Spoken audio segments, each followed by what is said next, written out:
Hey, back again with another show. Tuesday, I believe it's Tuesday anyway. I'm getting lost with all these days, not sure where I'm up to. I do believe it's Tuesday anyway. Correct me if I'm wrong, guys. But yeah, back with another show. Plenty to talk about, plenty of good things to show you guys later on. Let me do a few shout outs to some of the people that are in the chat though already. We have Bill G, who was first in. Makes a change, Bill. You're normally too late there, boy. Beyond Practical Examples, we've got Matrix Media, Ian Adams, SE Montreal, Ian Adams, The Plain Truth, YouTube, Paul Keeling. We have Page 42, Rakia Life, and Free Minded at the moment, and we're also joined by many people already in the chat right now. So who have we got in here? We have got F Evangelist, Paige, Rob Keane. How are you all doing? I'm good. I'm just listening for now. Good morning.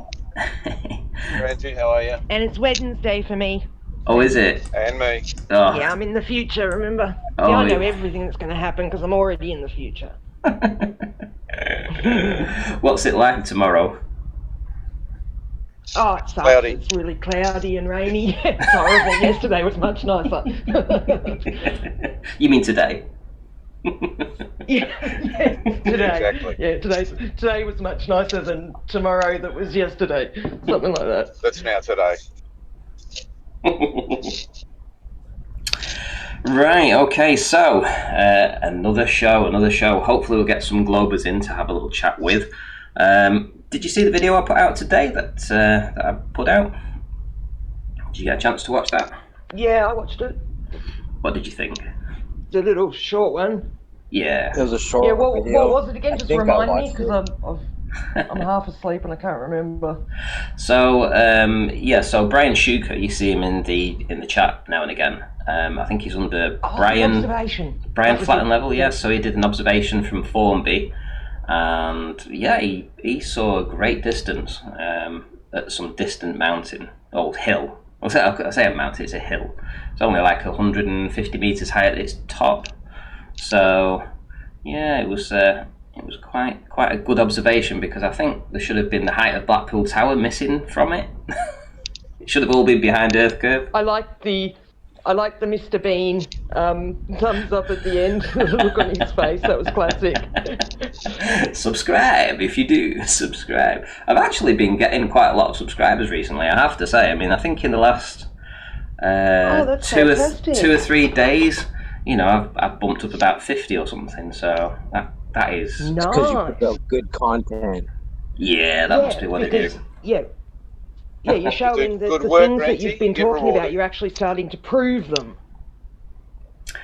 Yeah, I've kind of missed doing the observation kind of things and putting videos out that just crush the globe, you know, because I was more focused on doing the show.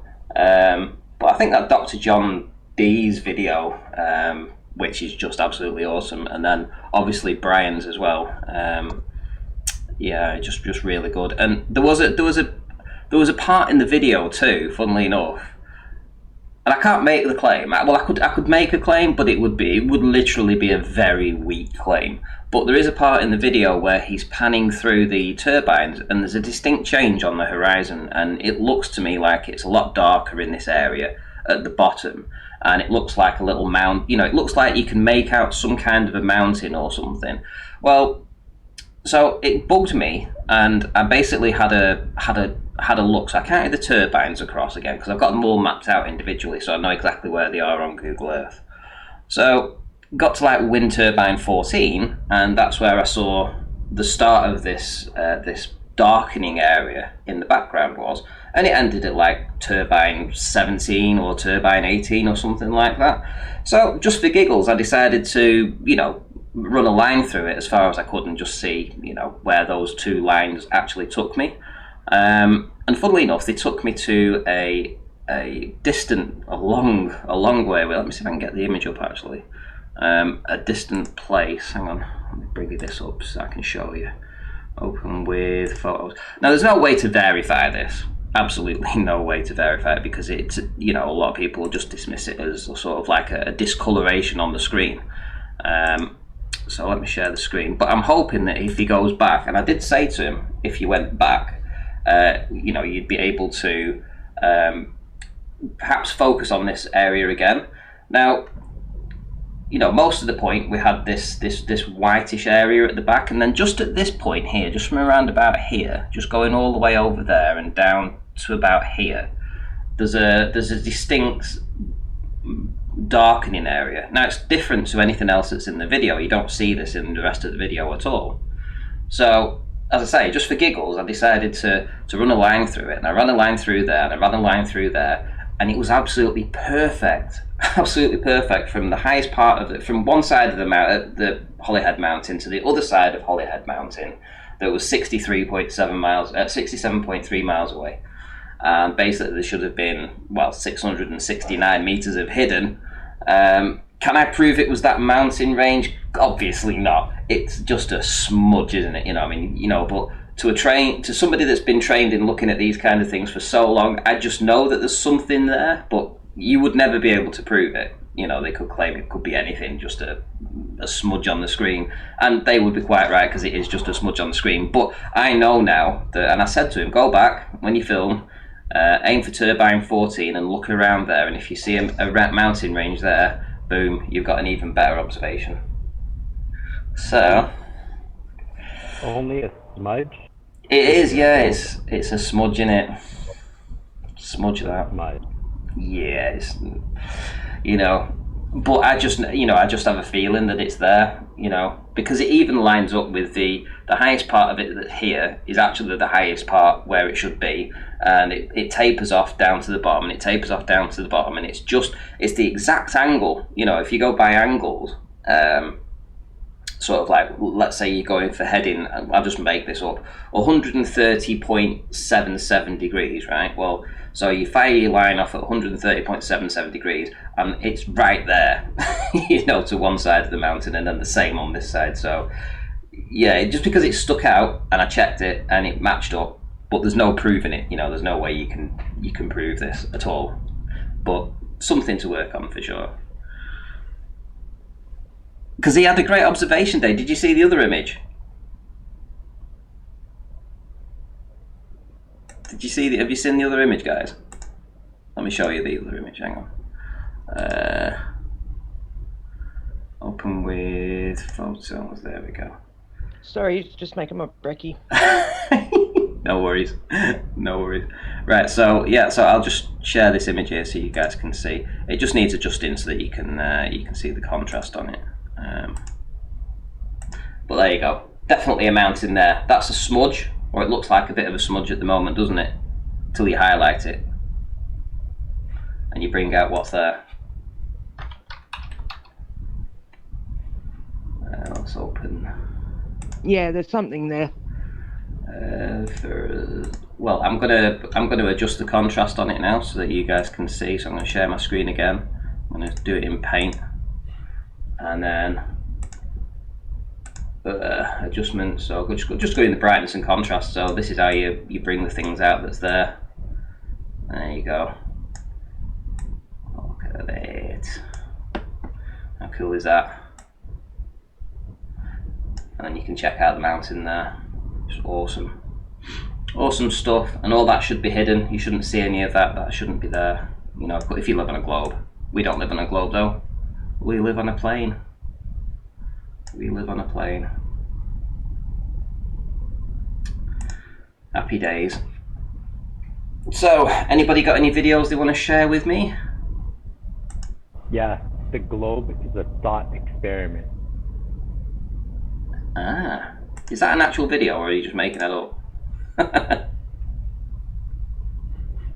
No, that's a quote from somewhere. I was listening to Nathan's show this morning, and some NASA person was explaining to different age groups what gravity was. Right. He called it a problem. So I just said, the globe is the thought experiment. That's my quote. Yes, if you listen to what they say, they will tell you that this is a model and, you know, that they don't know what gravity really is and gravity's not a force and all this kind of stuff. If you actually listen to what they say and take what they say on face value, they tell you straight up. It's only that these guys will, you know, change in their heads what's being said to fit what they want to believe. Convert their concept into reality. It's also called reification. Exactly.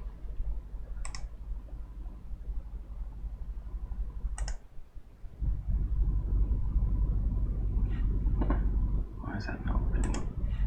What's that? It's quite funny. I was looking through, you know, for the latest videos again, and it's interesting. You mentioned Nathan before, but Nathan isn't showing up on Under Flat Earth. I don't know why. It's always been hard to find Nathan, like ever since the very beginning. Pages and pages. I tried that a few times. Yeah, that's why it's so important for us to talk about other channels and to promote other channels, because YouTube certainly doesn't do it.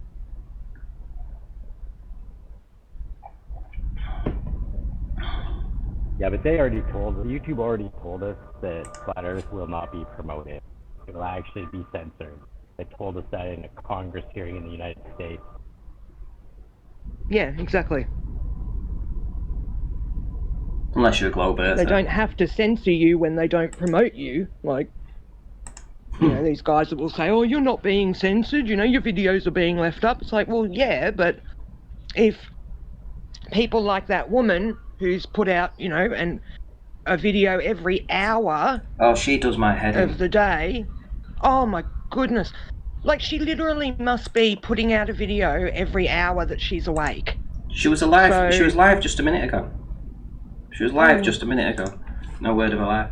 Yeah, flood the system and then don't promote the good channels, promote the people who are flooding the system, and you don't need to censor. That's, you know, you've done the damage by doing that.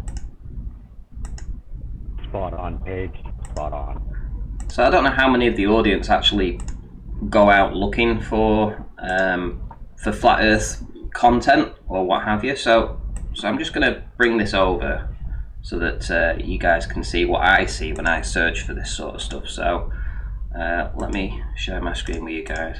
So all I've done now is I've just typed in flat Earth and I've just queried it for today. Right. So if you go looking, this is what you'll find, or this is what I find.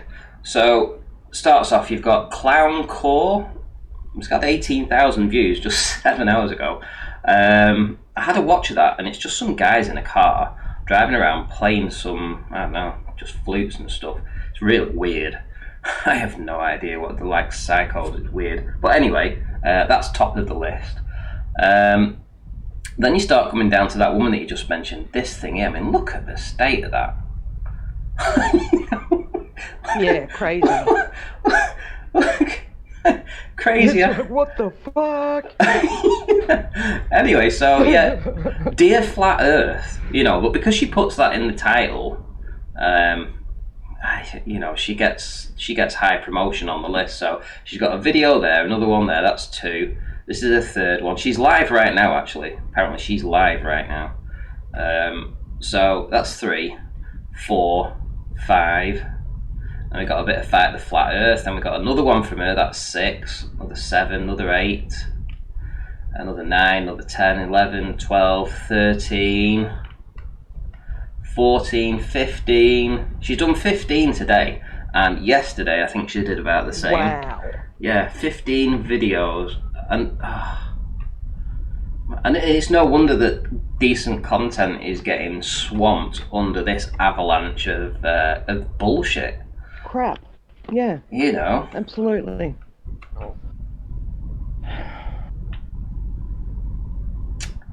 Yes. You probably find 99% of those videos don't even have anything to do with flat Earth. They don't. Yeah. They don't. Oh, here's my video. your daily dose of flat Earth. Let's have a look. Oh, there's this here actually. These guys over here. I'm going to take that off my screen. Right. So, have you heard of Dan the Waterman? Yes. Oh right. Okay. I've never. I have. I've never heard of him, to be honest. But I found He's been around for years. Oh yeah. Well, he seems quite active because I found his channel by doing that search, like I said, for today's content, and it seems like he's doing some kind of documentary, or he's going to be part of a documentary. So that should be quite interesting. Obviously, they're gonna, they're setting him up for a fall, aren't they? And he, I think, is aware of that as well. He even says it in the video. Let me just play as long as he's aware, then yeah, He has be able experience to, because mitigate. he already did one. He already did a TV interview, and they made him look like fools. So I'm sure he learned from that. Yeah. Right. Well, let us play this. Well, it's only a minute video, so I'll just play it, and we'll have a little chat about it after. Here we go. August 5th, 2000, Huntington Beach. Welcome to Flat Earth. We're here today getting some documentary shots in. There's a Living Waters Ministries doing a bit of a piece on us here, so we're a little excited to get some camera time in, be able to speak our piece finally. It's not easy. I know they're doing a hit piece on us, what can I say?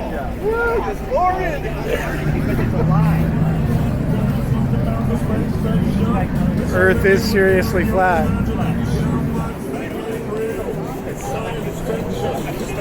To feed your space and principles as for us, but not in space. It's written all over their stupid face. See, I can spot a fly from 100 miles, and I can spot a fraud from the way they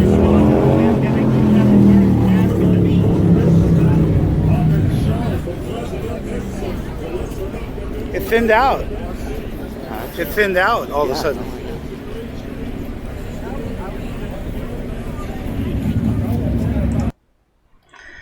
Right, so what do you think? He reckons they're going to do a hit piece on him, or he suspects they're going to do a hit piece on him. Yeah, so he's well aware that that's a possibility, which is good. Yeah, what do you think of the merchandise though? Oh, hang on, let me just mute that for a minute. What do you think of the merchandise though? The AE map on a, the selling stuff there. I appreciate that everyone's got to, try the best to make some money when they can. But what do you think about the AE map thing that they're promoting here? Do you think that's a good thing or a bad thing? I don't mind people using that as a way to show somebody the idea.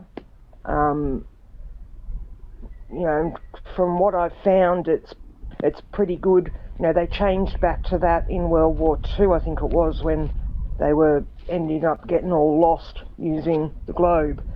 So they went back to the AE map. So it's got to be relatively correct, in some ways to be able to use it at all.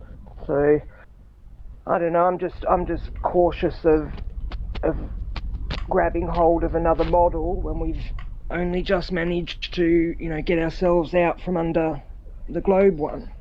I agree. I don't subscribe to that. Count me out of that. Yeah, I'd rather. It feels like when you're in a really bad marriage and you finally separate, and people say, "Oh, why don't you start dating again or whatever?" And you're just like, "Nah, I can't. I just need some time alone." Yeah, I'd rather say I don't know. I'd rather say I don't know and be honest and feel good about it than say, yeah, this, no. Yeah, exactly. So in answer to... Just want to be single for a while. Yeah, exactly.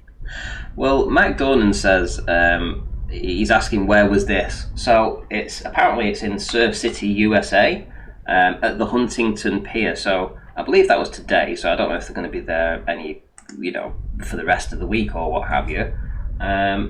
Maybe I'll just post the link to the video anyway, so that you guys, if you want to head on over and give your support, maybe subscribe to him as well. He only has 347 subscribers currently, but he's out there and he's getting his hands dirty and he's being an activist. So I support anybody that does that, really. 347 subscribers. Absolutely. Well, I'm going to subscribe right now. Doesn't cost you anything to subscribe. No, and I'm going to click the little bell as well, so I get all these notifications. Look at that. So I am giving him a big shout out there. So, and he's also aware. Let's hope he can dance the dance with these reporter guys that are definitely trying to do a hit piece. But I'm pretty sure that he did say that they're trying to do a hit piece or something. Did you hear him say that? I think he said it. Yeah, for sure. I think That's exactly what he said. Said it here, I think. Hang on. It's not easy. I know they're doing a hit piece on us. So. Yeah, he knows they're doing a hit piece on us. Yeah, and you can guarantee, and I don't know who the guy is there right now currently, but when he pans around to watch this guy, he does this, I don't know, this kind of crazy movement, and you can just guarantee that they're here we go. Look at this. I think that's the preacher. I think that's the preacher guy from Living Waters. He looks a little bit different. I'm not sure if it is him or not, but yeah, the channel Living Waters. He goes out on the street and talks to young people about God, about the Bible and stuff. Okay. I can't remember if that's him or not. Well, let's hope they do a good job and they don't get what happened to Bob. That's where they basically they definitely did a hit piece on him. So he fell for their bullshit. So at least these guys are aware of it. Let's hope they can avoid the same pitfalls with them. I'm just trying to think what else to show you. Yeah, unfortunately, on our side, our people started out in this argument thinking that everybody was the same as them, that they just wanted to know the truth and that they would be honest about their findings and honest about the debates that we have. And over the years we've come to realise that no, they're not going to be honest at all, and they're nothing like us. No, they're like the Globers, but they act nice to you to get into your good books. At least the Globers are, they are what they are on YouTube, nasty little shits. They just come in and they just give it you. But, these other ones, they'll just try and work the way in and worm the way into you. Only to betray you at the end. Well, they're just as bad. Just as bad. Right, we've got another video here anyway. So, apparently this is a flat earther saying that yes, we can have a curve on a flat earth. So again, it's a 1 minute video. I don't need to play any of the tunes because it's just music playing. So I'm just going to play the video and just show you what he does. I might speed it up a tad. There we go. Right, to reveal the Earth's curvature. So apparently we've all seen this where they compress this image from a side-on view. So what he's going to do, he's going to demonstrate it using a disc. So this would be interesting for Pete Shea, actually. Pete, this is a reflection. This is a reflection. You can imagine it as water, Pete. That is a reflection of that's what water does. It's an Aristarchus. Aristarchus.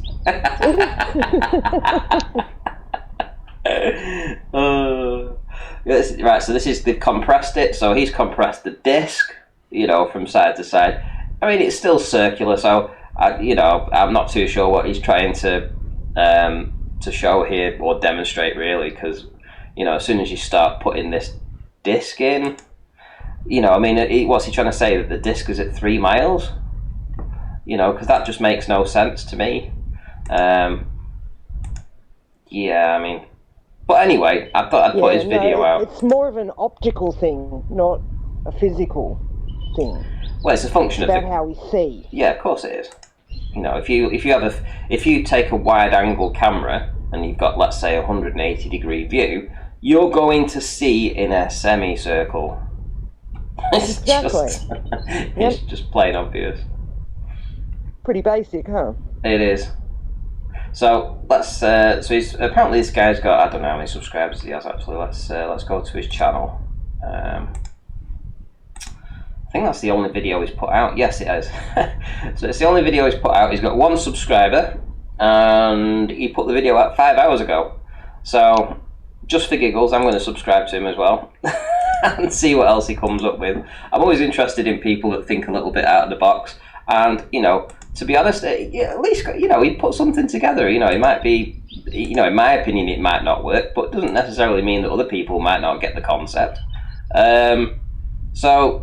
So yeah, I mean, he's put he's put a video together. You can't knock the guy for that. So I'm definitely going to subscribe. I have done now. So I'm gonna spam his link as well. Actually, up this way here. So hopefully other people will go and subscribe again. And we'll get him to maybe 10 subscribers. That would be pretty cool. So I'll put his link in the chat right now, and I'll also put it in the general chat as well. So if you guys want to subscribe as well, so there you go. Right. Okay. So I think that's all for videos. I mean, it's been a pretty lax day for content, really. I mean, well, there is one other video I could show you, but I mean, go on. I might as well. Adventures on a flat earth, right? And to be honest, it is the most boring video I've ever probably played on this particular channel, so I'll play it anyway. Oh, this will be good. And literally all it is is him by this water filming ducks or something like that. But he's titled it Adventures on a Flat Plane, for a flat earth.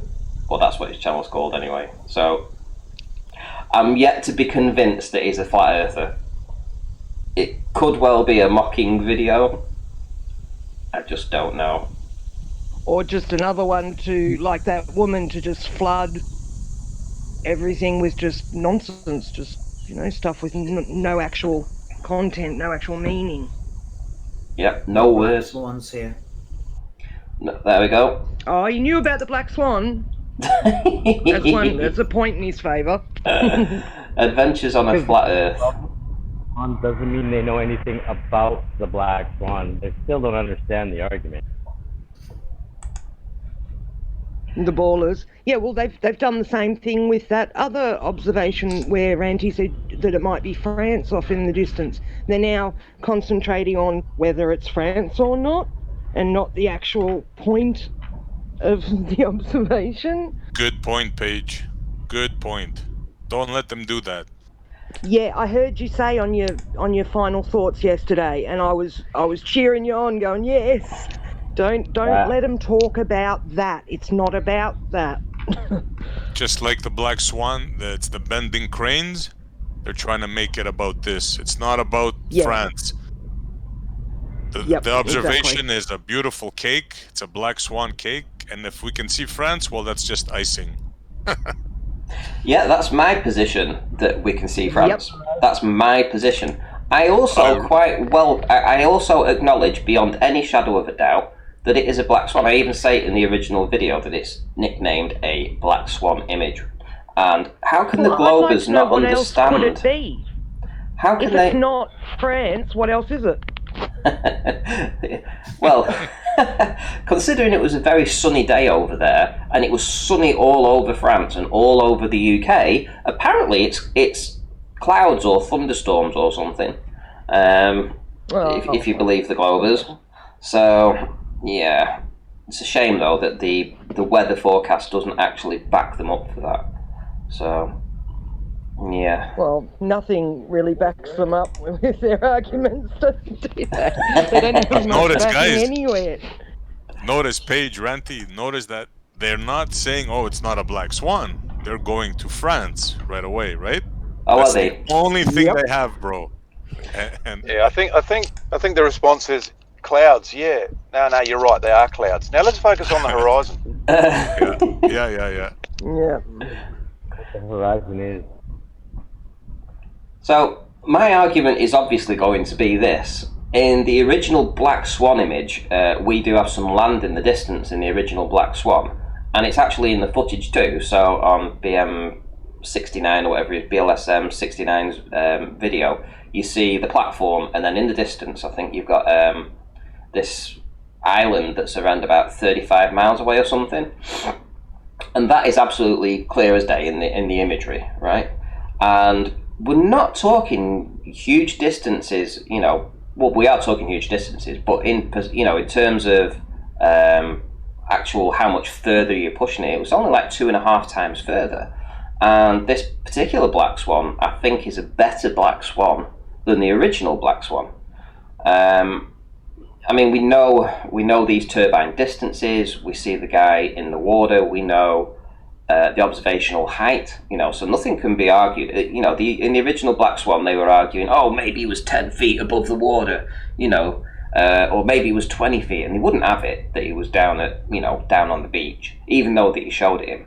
Well, when this was taken, he's in the water, you know, he's got his feet up, he's in the water with the tripod in the water, you know, there's no denying that he's at 3.5 feet. And this turbine here is 11.5 miles away. So, how much higher is the water than the turbine? You know what else they were harping on about, Ranty, that we don't see here? Go on. They were saying it's a blurry picture. Why do you always take blurry pictures? Why don't you guys take a clear picture? Well, blurry. Voila. Yeah, the Black Swan. They say it's not blurry, but like heavily refracted, let's put it that way. Ah, right, okay. Well, yeah, I mean, but, yeah, in the original Black Swan there was a little bit of, you know, Fermat's principle going on, I think. Then he went and repeated it, and he got a better observation, actually. I mean, everything was a lot clearer on that, a bit like this.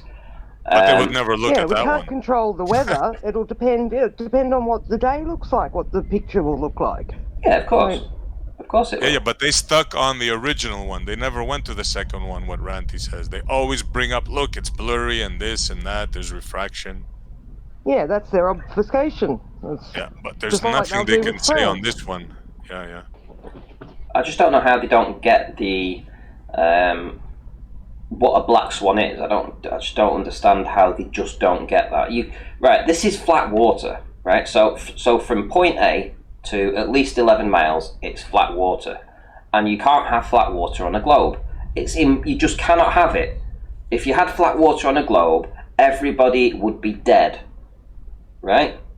Simple as that, because gravity would not be working. It would have a day off, and everybody would be fucked off into space, right? Everybody would be fucked right off, thrown off the globe at 1,000 miles an hour, because there'd be no gravity working. Gravity would be defunct for the day if you had flat water, right? Yep. Here we have flat water, right? How do you know it's flat water? You can see in the video how flat the water is. There's no motion on the water. It's a motionless, flat water. No energy put into the water at all. There's actually boats that are way up here on the horizon, you know, some 20 odd miles away, making the journey across the screen in the video, right? Proving that what you're seeing, this part of the land, well, this part of the water here is actually water. It's not imaginary, you know. It's not a trick of the eye. It's not some kind of Photoshop colouring or something like that. there is actually boats on that surface here, right? It's undeniable, Randy. It's undeniable. If you deny this, you're denying your own self. I mean. And you just cannot have flat water on a globe. It's as simple as that. You can't have it. It's got to curve. It's got to curve at 8 inches per mile squared, and that's accurate up to 1,000 miles. So you can argue all you like. It's becoming very embarrassing for them, and you can see how much they're in. How much mental anguish they're in by people like George's response, that comment he made to you. If you're winning your argument and you've got all the proof behind you, you don't need to do that kind of thing. You don't need to attack somebody personally, because you can focus on the argument. I've got a new image. All they do is attack us personally because they have no argument. So I'll explain it in terms that they may understand, right? So I've got a new image on screen now, and this is, I think it was Slice Barkane that modelled this. On the left-hand side, he modelled. So this was an image that I took. So I gave him the parameters: my elevation height, the distance to the turbines, how high the turbines were. So he had it all. And what he did is he used a program to model it out. So on the left-hand side, he modeled it on a flat plane, and on the right-hand side, he modeled it on a globe. Now, to be honest, when you first look at these, they're very similar. You can barely tell any kind of difference between the two. The back one is further away, so it's smaller optically, and it looks like this. It's angling down.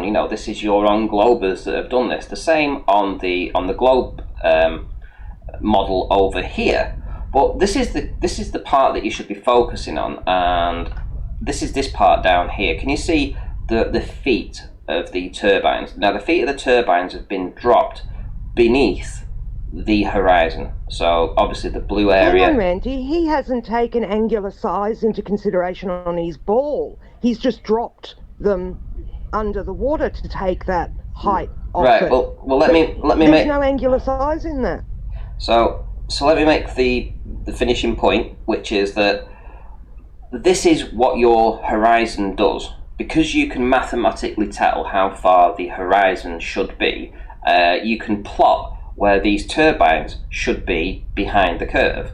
So he's able to put these turbines lower down, like so, and getting incrementally lower and lower behind the curve. Right, so this is behind the curvature, this is behind the horizon, right, down here. And that's what we should see on the image that Dr. John has. You should see the horizon is before the turbines. So the horizon should block off the bottom of the turbines, just like this here. If you could see through the horizon, the water, you would see that the turbine bases are beneath that horizon, a bit like here. And it will be quite high as well, because the horizon is only 2.3 miles away, but yet the furthest turbine is, 11.5 miles away? So you're talking, 40 feet or so of the turbine should be dropped to Earth curve, behind the waterline, What we have in the Black Swan is the turbines in front of the horizon, and the horizon behind the turbines, which proves that you don't have this horizon line. You don't have the curve that you need for a globe that starts at 2.3 miles. You just don't have that, because you have the turbines in front of the curve. You wouldn't expect to see the geometric horizon. Remember, they told us we don't see the geometric horizon. You're damn right. In Dr. John's image, you do not see it. Honestly, in Dr. John's one, you do not see the horizon. That is an absolute fact. There we go. And imagine how different it might look if they put angular size in like he did on the flat plane one, where it got smaller in the distance, and then tried to put it over a curve as well. Like, all he's done there is taken all the same sizes and just curved it over the ball. He hasn't made any of them, reduce with distance. I think what I'm going to do is I'm going to have to make a comparison using Sly Sparkane's original image with this. So I'm going to post this. I'm going to put it onto my Google Drive so that people can download it in case they don't understand it. Let me just get that up. So turbines.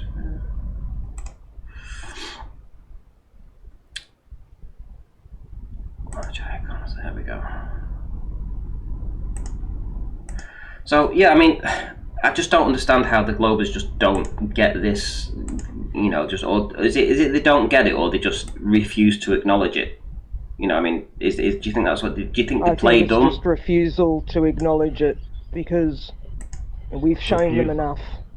Yeah, nobody could be that stupid to see everything we've shown them and still, you know, honestly deep down think they live on a ball and not have any problem with it at all. You know, I just don't believe that.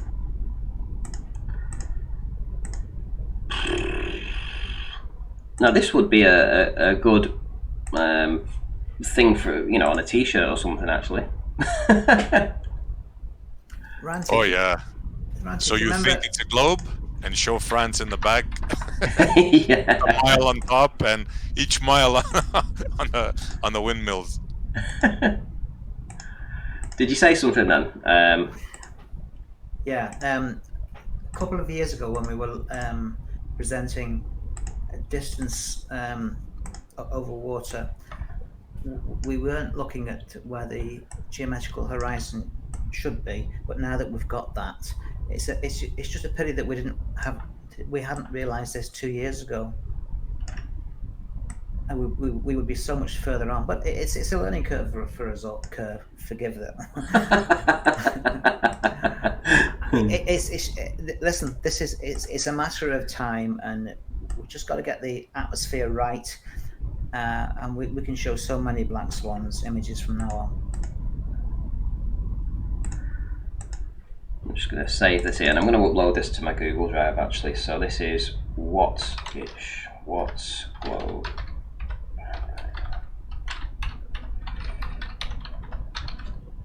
Yeah, our technology has certainly caught up now to where we can see. You know, people. We were looking. They say, you know, oh, why hasn't anybody seen this before? It's like, well, because we didn't have cameras this good before. Well, 2 years ago we did have these cameras, but we were looking at the very far distance. Yeah, no, I mean like 10, 20, 30, 40, 50 years, But now we've got reference points from the far distance to the middle distance, and it just shows that geometrical curve just doesn't exist. So, can you guys see my screen now? So, fortunately, as I say, Sly Sparkane modelled this out for me personally, and on the right hand side we have an accurate representation of what should happen to wind turbines when they go behind the curvature of the Earth. So the horizon is the blue line at the bottom, and as you can see, the feet of all the turbines are behind the horizon, and they get lower down and lower down and lower down the further away they go, because obviously they're going over a curve. And when you compare that to reality, then reality is totally the opposite of what this is. Yeah. Right? Totally the opposite. And you cannot have that. in front of the horizon. Yeah, they're all in front, and they are all above the horizon, and they all stretch out long, across a flat plane. Across a flat plane. It's as simple as that. Yep. You're missing the looming bit, though. Super duper looming. It's pathetic, isn't it? And how does their looming bring the turbines up and forward, but pushes the horizon backwards at the same time? Yeah, the looming gets rid of the bulge in the front of the turbines, and it lifts the horizon up behind them as well. It does two things. That's quite clever. Yeah. Ludicrous. Yeah, brings back the horizon 10 miles, and lifts up the windmills. Yep. And gets rid of the bulge. Yeah, pushes them in front of the horizon. Unreal. It's incredible the loops of fantasy that they have to succumb to believe this. It's like a lawyer arguing for their client when they know their client's guilty. They make up a wonderful story they make up a great story that's allegedly totally believable to the guy sitting in the jury dock if he's not sharp enough to think about it critically and go, no, hang on, he couldn't do that at that time. But the lawyer sometimes gets the criminal off. So yep. Clever use of words. Yeah, fancy stories, clever. You tell a story that's just maybe a bit above the understanding of the listener, and then they think, oh, yeah, okay. Can I jump in real quick? Yeah, sure, Travis. Just one sec. I'm just going to post the link in the chat now to my Google Drive where I've uploaded this particular image. So if anybody wants to download it and look at it, they can. It might help them understand what we're trying to say. So, yeah, go ahead, Travis. So, part of what I just kind of put a piece together that we're looking at two different effects right here. So, problem with the right image is that it's a computer graphic, but we can imagine that we have seen this image before because we have telephone poles that go into the distance and they follow this line of angular size with perspective. But when you have the horizon in front of these objects like you do with the insert, that's what is typically referred to as sinking. But what I refer to as proximate. So you have the horizon lifted up in front of the images on the right.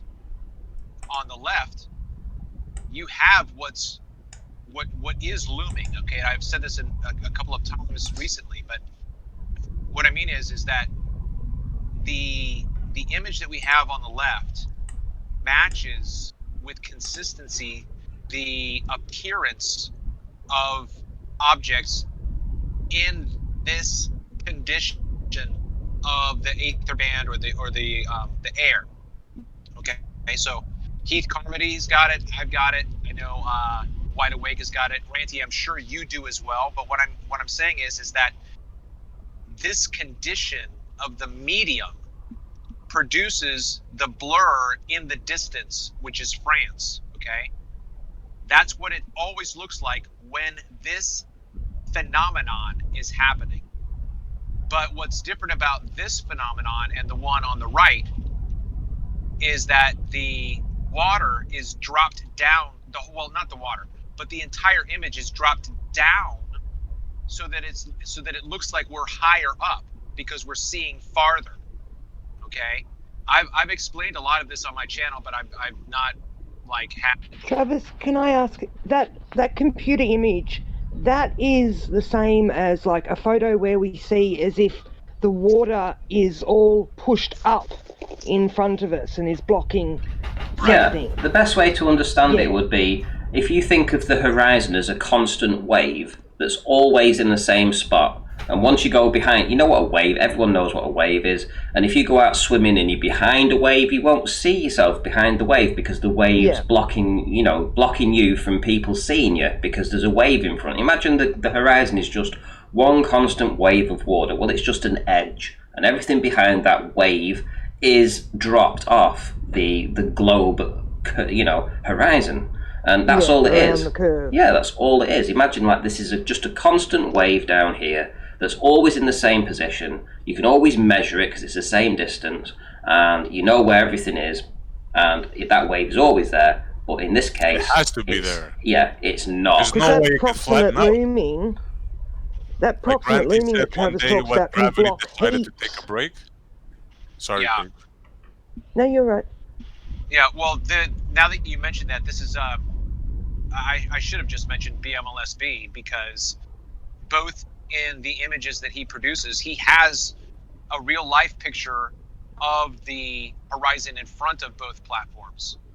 And he has the white swan image, which again, if you look at the two of them in contrast, the one with the horizon in front makes it look like the person is lower down to the surface and closer.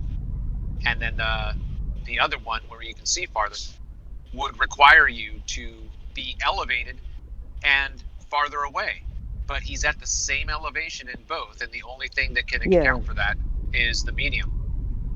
Yep. Travis, how many times have we been on Jose's show and they show pictures of windmills exactly like the one on the right, and they say Earth curve? Yeah, numerous. That's their go-to. Well, that's, the bowel movement science says that you can't have anything in front of objects. You can't have a horizon in front of objects on a flat Earth. Yeah. Well, I'll tell you what I'm going to do now that you've just mentioned that, is I'm going to put that image that Sly Sparkane... Well, I actually made this. So once Sly Sparkane put the images out, I actually made this. So you can use this whenever you want to go and debate these guys. And you can show them that it doesn't really matter, whether you're looking at across a plane or a globe. They look almost identical anyway. There's barely a difference between the two. You've got perspective on one, and you've got perspective with a little bit of curve on the other. Ranty, you've pointed out that the blades, as they go towards the ocean, appear to stretch. Yep. Downwards. Yep. Now, Sly Sparkane hasn't included that in his computer image. No, he hasn't. You're right. No, he hasn't. No. And I think you're onto something there, where the closer you get to the colder air above the ocean, starts to distort the rays of light coming from any image that's any object that's in that particular band of colder air. And that's the reason why we don't see the lower part of the boats or the lighthouses on some days, because the cold air pulls the light downwards into the ocean rather than towards the viewer's eye or camera. And it's definitely going downwards. It's not being pulled upwards. Yeah, that's brilliant. What you demonstrated there is very significant. You're a smart ass. and nobody likes a smart ass. I do. I like it. Yeah, I like it. Keep on doing it. We'll make an exception for Ramsey. Yeah, there always has to be an exception to the rule. No, but I can't stress how many times have been shown those windmills, and to somebody that doesn't know, it actually looks like they're behind. Not these here, but the ones that they always show. Yeah. And there's an explanation for it. Yeah, on another day in different atmosphere, the stretch is so much that the blades actually go behind the water, not behind a curve, just go behind the water, or they sink into the water. Yeah. Yeah, or into the mirage. Yeah. Oh yeah, into the mirage. Yeah. Or the swells, the shoal, all these things there's so many things. The wind. Thanks to Ranty who brought all this stuff up. No, he's a smart ass. Okay, guys. Okay. Well, what would be nice too would be for Dr. John D to be able to get out there and get another image to contrast. Well, we've all got that opportunity now.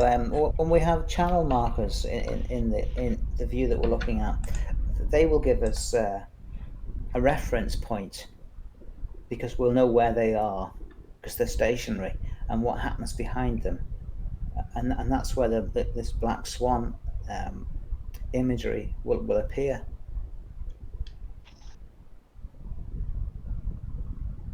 Black swans, yeah. Yeah, well, there's no guarantee with that, because I've got my channel marker number 17 on the Chesapeake Bay that I've shown numerous times with these effects. They just refuse. Well, they can refuse all they want. I mean, it's a confirmation for your own personal experience that the Earth presents itself as flat and motionless. If the curve is supposed to appear at a certain point, and that channel marker is appearing behind that, then we've got another black swan proof. Oh yeah, there's dozens of them. I even have a black swan, for crying out loud.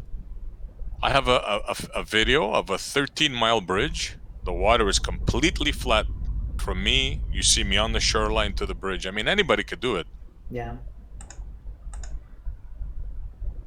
That's why I'm so adamant about it, because before I'd question it, but until I saw it for myself, once you see it for yourself, there's no way you're going to believe in the 3959. No way. No, it's just a pity that Quantum Eraser came up with this crap. Shout out QE. No. They will attack the person, not the argument. Shout out retracted. What the argument is. They can't even recite the argument. None of them. And then if they that's can, right. Yeah. And then if they can recite it, they say refraction.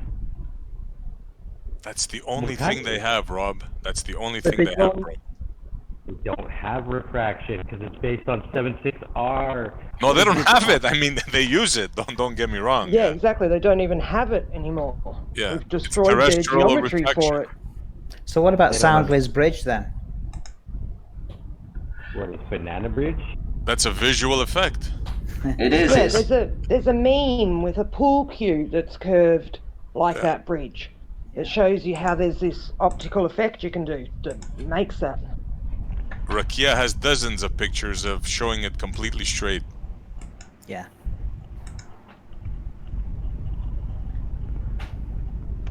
I've just been busy making a new image. Let me open it up.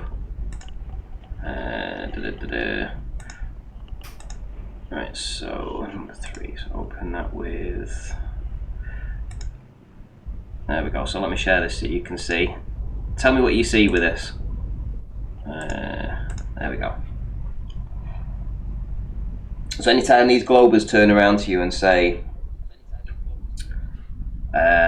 okay, so this image in the center, oh, it looks like it's going over the curve, you know, because that's what they say, isn't it? When they see these falling away like that, they say it's going over the curve, right? But it's been modelled out. It's been modelled out for us by Slice Barkane, and he modelled the left-hand side on a plane, as you can see. If you go down to the bottom, that none of the turbine bottoms are behind that curve. And yet they're the same size as the ones on the right, and yet the ones on the right have been dropped behind a curve. But it's very difficult to tell any difference between the two at first glance. You know, you couldn't look at these and say that one looked different to the other, the two that are modelled. The center of rotation of the blades, it is in a straight line. It is, and do you know what's even better? Is that this angle from the first turbine here to the back turbine there matches up more to a flat plane than it does to a globe. The globe is too steep by far. In fact, if he was to, this is a reality image and he tried to model it, that would mean that the back turbine here would have been down here where my cursor is. Yes, exactly. And yet the plain one, the flat plane, it starts off there, and yet it's slightly lower. It's about here, but it's nowhere near as drastic as the one on the right. That's perspective. That's all it is. And the bit that's happening down at the water's edge is all to do with optical effects of water spray and colder air. And I think what happens right down at these bottom areas, so everything say below, well, on the turbines at least, it seems to be about halfway down the blades, and then they start to stretch and bend back on themselves. So if we were giving it a distance, you'd be looking at, say, 10 miles, that's roughly around about 100 feet or something like that. 10 miles, 100 feet, and you start to see the distortion. Well, you could probably work that out over bigger distances, 20 miles, 30 miles. Can you go back to, is it Dr. John, is it, that we're looking at? Can we go back to his image? The black swan one. Yeah. Yeah, sure. One sec. Do you want the one with the turbines in, or the original? Yeah. The turbines in, yeah. Okay. Did my screen change for you, or do I need to reshare it? It's not changed yet. Okay, so I need to reshare. Hang on. There you go. Right, where the yellow paint changes to the white paint, there's a dead straight line there. Mm-hmm. There's no. We would expect to see curvature, assuming that the guys who engineered and built these things built them level. And I think we can quite comfortably say that. The number 1 generator and the number 6 generator, where the yellow changes to white, it says dead straight line. There's no curve there, and yet this is what, 10 to 13 miles away. Yep, something like that. 11.5 to from. Hang on, wait a minute. So 11.5, 11, 10, 10 and a, 9.5, 9, 8.5 miles to 11.5 miles. We should be seeing a curve there. Yeah, but actually, we don't. I drew a line across this yesterday, straight as a diamond. Oh, okay. I'm a bit slow. I didn't know you'd done that, but that's more flat plane proof. Yeah. To me, it looks like the last 2 are actually compressed a bit. Maybe, yeah. Not really, no, because what they've done, they've skipped a mile. So these are half a mile apart. Each the first 4 are half a mile apart, and then this one, they miss one out, and it's a mile to that one. So it just appears that way. But when you draw a line from that edge there of the first turbine to that edge there of the last turbine, it just runs through each one individual in a straight line. Brilliant. We should definitely be seeing a curve when it's that far away. Yeah, but refraction straightened the line. and looming got rid of that gap.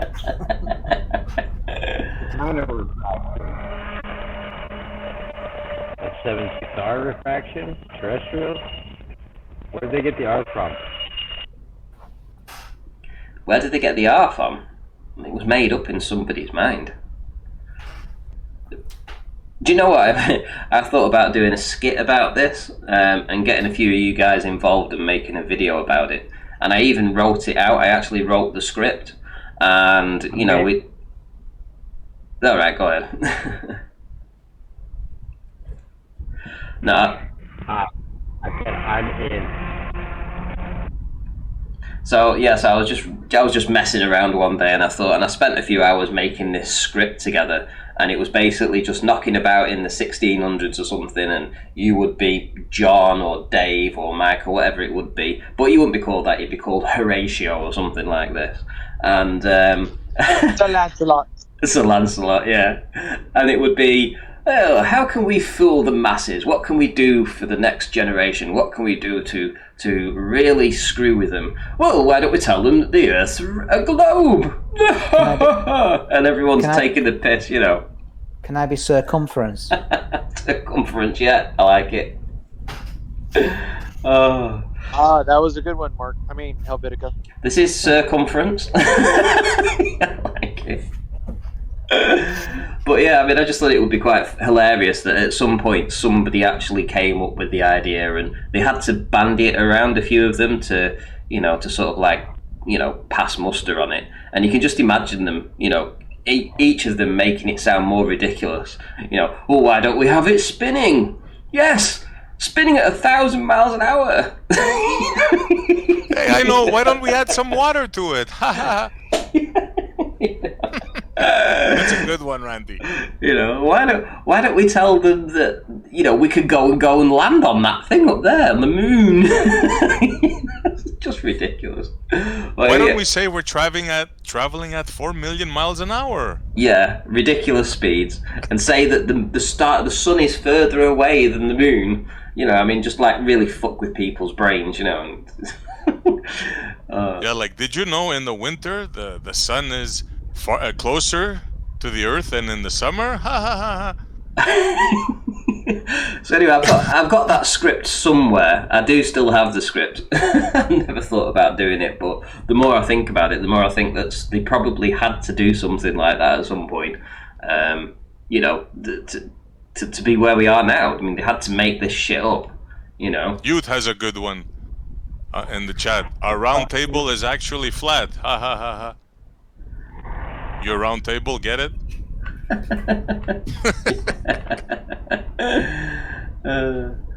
Ranty says, sorry, John Bernard says, Ranty, I is server muted again. I don't think so. He's not popped in, has he? Not seen John Bernard's pop in.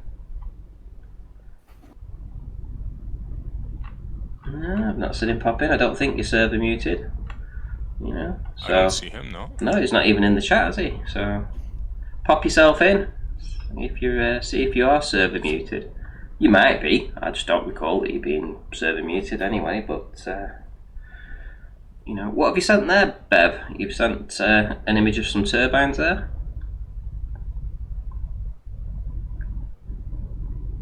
He's left, hasn't he? Bev isn't here at the minute. But he sent an image of some turbines in the general chat. Mark, do you get to see any turbines where you live? No, I don't. There's no turbines. Well, actually, yeah, there is actually on Loch Earn, which is the largest lake in the British Isles. Last time I was looking at them, they were way down, sunk into the curvature of the Earth, and all I could see was the blades popping up every now and again. So I had to. I couldn't post that. 3 miles. It's about maybe 30 miles away from where I am. Occasionally, I'll be in that area. All right. Maybe you'll catch them at some point. Maybe you'll be able to zoom right in and get us another black swan. There's so many times I'm out without my camera and I see it. And I think, oh, why have I not got my camera? And then when you have your camera, it's foggy or misty. Tell you what. It's just it's a matter of time before you get that black swan moment for yourself, and it will happen. Well, yeah, I mean, I don't think I've ever caught a black swan. I have seen shore to shore on many times, many times. Well, here we go. I'm playing the video now. If you guys want to check it out, this is Dr. John's unedited original. Ranty, your stuff of the clock tower. Now, is it Berwick on Tweed or what's it? Barrow in Furness. Close. Sounds. Barrow in Furness. I mean, that was pretty much conclusive. It was conclusive. What you were getting there. Right, watch this. Can you see a boat? There we go. Look at that. Yeah. Boat. Oh boy, is that behind? Yeah. Is there any condition of refraction that could cause that to go behind the turbines? No. Afraid not. I'm afraid not. That's game over. It is game over. There's lots of goodies in this. We've got a giant boat here as well. I think it's a tiny little bit compressed, but yeah, there you go. You can see that that's about as far away as the turbines as well. There's nothing missing on that though. Nothing missing on it at all. You can even see the horizon behind that red bow, can't you? Yeah, absolutely. It looks heavy laden in the back. Looks like there's a lot of stuff on it. I can see them saying that right now. I can see the curve. The curvature. The curvature. Can I say I'm in, Randy? Can you say what, sorry? Yo, you're in. You're in. I'm in. I'm John. So, for anyone doubting that he was in the water, I've got this last part just to show you. Here we go. Here we go. He shows his little. Trying to take me out everywhere. So. So there you go. He's even got athlete's foot. Yeah, he has. He got athlete's foot and all sorts. But he was saying how sharp the rocks were as well. Trying to clamber over there because it looked really rocky as well. You can tell, you know, and like sharp. You know, these stones are really sharp. But it's the things you do, innit? And Yeah. he shows his location. So you know, there's the two buildings and etc. So you can check the video to know that you're actually looking at these positions. Ranty, I have to say to you, I have been in talk with so many clubbers, and we are talking about Russian documents and CIA and everything in many hours. So I'm helt silly out. I'm so luckily found you again. So keep on. So what did you say, John? I didn't understand a word of that, mate. Okay, I'm saying I was talking with Globers, talking about the CIA documents and the Rothschild documents. I got all that, John. I could see how somebody wouldn't get that. Are you by chance French?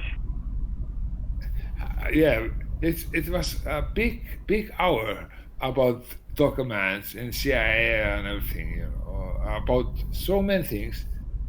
Of course, I'm sick and tired. Then I'm server muted on all canals, but it's come back. Well, you're not server muted. They're watching you, John. They're watching you. I'm just sick and tired, okay? I'm just messing with you. I know. Yeah, you're not server muted here, though, so that's the good thing. Yeah, we like you. Thank you. Keep on. Look, let me know this person.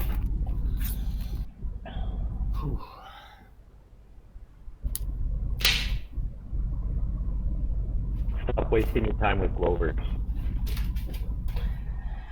Well, I was talking about the CIA and everything. I was talking about electrodynamic and everything, electro force and everything. You can find explanation for many things. You don't have to go in the same direction all the time.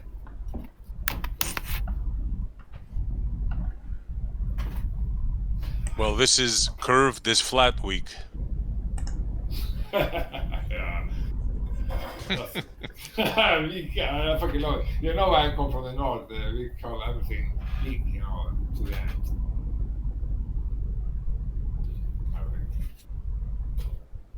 You're from Finland, right, George?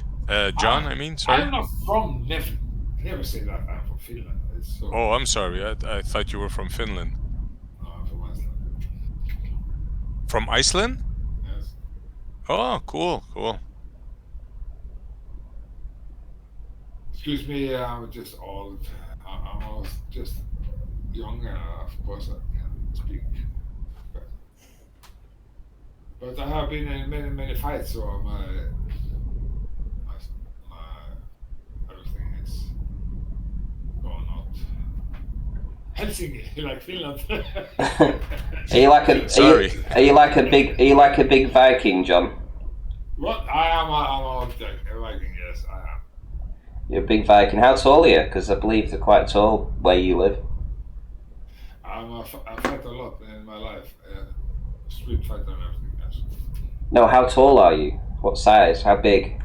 184 in centimeters. 184. No, 185. Excuse me, 185. What's that in feet? Does anyone know? Somebody. It's over 6 feet. A lot. Yeah, it's got to be over 6 feet because I'm 173 and that's 5'9". So he's like 12 centimeters taller than me. That's huge. I think that I'm almost 190. And 1 meter and 90 centimeters. Is Iceland British summertime or Greenwich Mean Time? Just now. Sorry? It's they use the London time. Yeah. Okay. Central time. But it's not the right time. Just do it because it fit everything in the business. So it's 13 minutes past 11 where you are at the moment. It's only for the business, so of course the church use other light time. Don't do it. It's not good for the business. So they are using central time. Do you understand what I'm saying? They are using center, but they are not in center.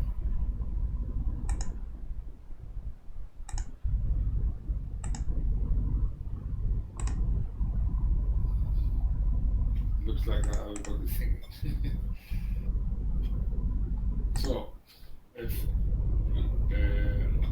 letters in the world is using times, not mean it's the real time. Just. What's the last argument you had with the ballers that you were saying, John?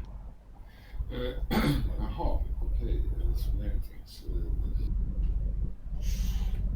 It was about the Russian documents. No, I mean flat Earth related. So we can get back on topic. No, it isn't on topic because they are talking about the firmament. Oh, the firmament, okay. So there is proof of the firmament, and the Russian scientists talk about the positive result of the test of is the firmament there? Of course it is. They are using the ultralute that you can bump, you can have bumps, you can have sounds to know if there's something around, if not. And it gives echo. Echo can confirm the firmament, and they are done that. Well, everybody's aware of the bomb, the nuclear bomb explosions, high altitude that they did. Exactly, before in the 60s. America done that. The American Army have done that. Yes, too. Yes. So they are meeting the echo that gives, so they can understand how far. But not say everything because the firmament in many layers. It's like you have to use propeller, like in Yellow Submarine, to go higher up. You cannot use fire or something like that. You have to use, because it's all the material higher up, the gas is so cold, and the electronic is in the high luft. So everything is changed to plasma. Before it is in the plasma, it's like a jelly. So.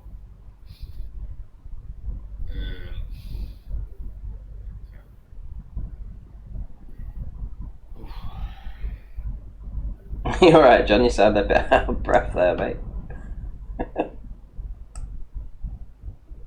I don't know if people understand it, so it's type of. Well, yeah, I mean, we somewhat understand, yeah. Ladies and gentlemen, I'm going to say good night. Bye-bye, everybody. Okay, take care. Good night, bro. But I can tell you, there are many scientists in the world that know the truth, and they have got money to do that, but there's nobody to tell the result. The media is not doing the things. Nobody knows. It's fucking military things, everything.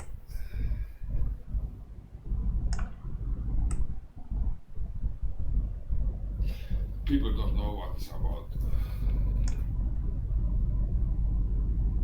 What's it about, John? It's about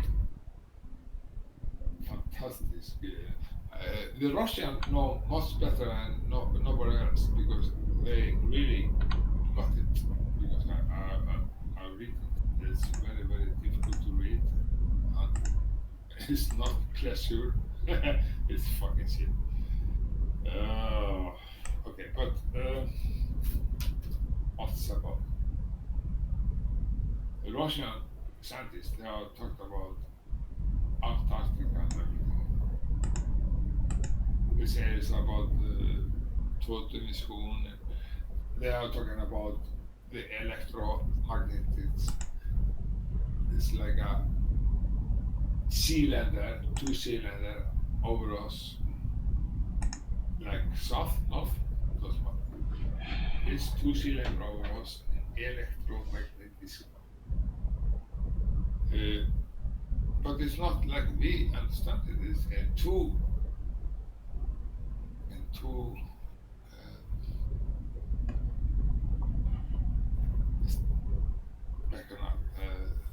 For me soon. It's very difficult to understand. But I understand. But I have not understand how I can explain it. Okay, well, let's see. We've got Crow's joined us. We've got who else? Brandon Toys joined us, and Right the Hand. How are you guys doing? Hey, what's up, Brandon? Good. Yeah, hello. Hey, Crow. What do you think of the new Black Swan? Have you come back with any answers for us? Yeah, I gave my answer yesterday. What, looming? No, compression on the yellow parts. Yellow parts? Compression on the yellow parts? Yeah, those yellow sections, they are compressed. Can you elaborate? What does that mean? On the end, at the far away turbines, they are compressed. Those yellow sections, even though they could be stretching up high, but I definitely know that there's compression there. What does that have to do? There's not compression though. There's not compression though. Yellow as the line is something else. Just further away, they look compressed because they're smaller because they're further away. They're not actually compressed. It's smaller away because it's further away. So if you look at a person so far away, would you see him fat and short, or would you just see him smaller? That's not compressed. Fat and short, fat and squashed isn't compressed. Compressed is from top to bottom, right? That's the compression from top to bottom. You're talking a bit about the width here. Yes, the width and height. The height is not changed. The height, we went through this yesterday. I ran the line over it and we agreed. I mean, it actually ended perfectly on the horizon. The line is perfectly straight across the yellows. There's no compression happening on the yellow part from top to bottom. There's none of that. How is that producing the turbines behind, in front of the horizon? How come the horizon is behind the turbines? How's compression doing that? That means that the curvature is flattened, and that's why things that are far away is rising up, and at the bottom is rising up, but at the top they are not rising up as much. No, it means the black swan is the new white swan all over. This is the France swan. Yeah, France swan, or what do you call it? France swan, Mitterrand. Well, shout out to hear him say the curve has been flattened. Oh no, that's right. I told you this is flat curved week. Didn't I tell John that before? Hey, come on, Crow. Far out. I love you, Vince. You're right on. So, but anyway, did I miss Brandon's presentation? No, Brandon's waiting to do his at some point, hopefully today. Okay. But you're gonna like it, Crow. Yeah, you don't want to change your line of thought, though. I still want to understand how you're saying that compression is making the horizon behind the turbines. Well, that's from the perspective of my understanding, according to what people explain about refraction. I'm not the refraction guy, but it looks like refraction can flatten the curve. But can it make the curve go back? Or maybe it's just like flat. 40-50 miles? Come on, Crow. You can't say that on this picture, bro. It's clear. Well, it's evident. If it made the curvature completely flat, then with a good telescope, we can see, like, I don't know, England, not just. Oh, sorry, this is from England. Don't start I mean, that now. you would see Italy. Don't start the rumpus things now. Come on. No, I'm talking hypothetically about the globe. You know. Okay, Crow. The first tower. Just look at the first tower, right? How that tower? I think it's 8 miles away. That first tower. Yeah, about that.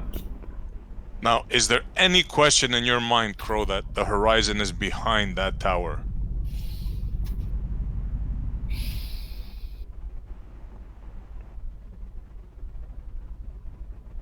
Yeah, I can see it be behind them. I agree.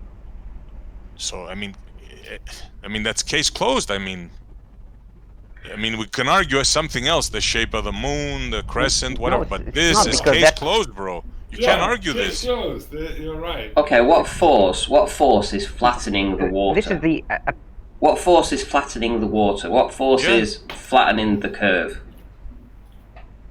Flattening the curve. It's visually, not. You know, I'm just talking visually. You know that's a medical term, right? That they're using nowadays, flattening the curve. Visually. Yeah. Oh, yeah. Maybe it's in the back of my head. That's why. What I was gonna say. Did you hear that on the news somewhere, Crow? Yes, definitely it did. Flatten the curve. Flatten the curve. So what's flattening the curve then? As I said, the compression on the end ones and the far ones indicates that things that are below my eye level are going higher.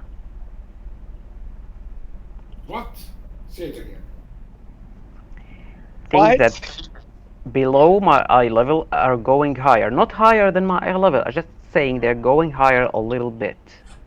Yeah. While the top is still in its place, and that's why that thing looks compressed, looks shorter than it should. Which thing? The yellow section. Which yellow section looks shorter? The last two. The last two? Yes. You don't think it's an incremental step between the two? You don't think if I ran a line across these, they should line up? Because, you know, I mean, that's the half a mile apart and then there's a gap of 1 mile, and then these ones are half a mile apart. But the linear, they're in a straight line, and they are spaced out, you know, according to a mathematical half a mile apart, basically. And then it skips one, and you've got another one.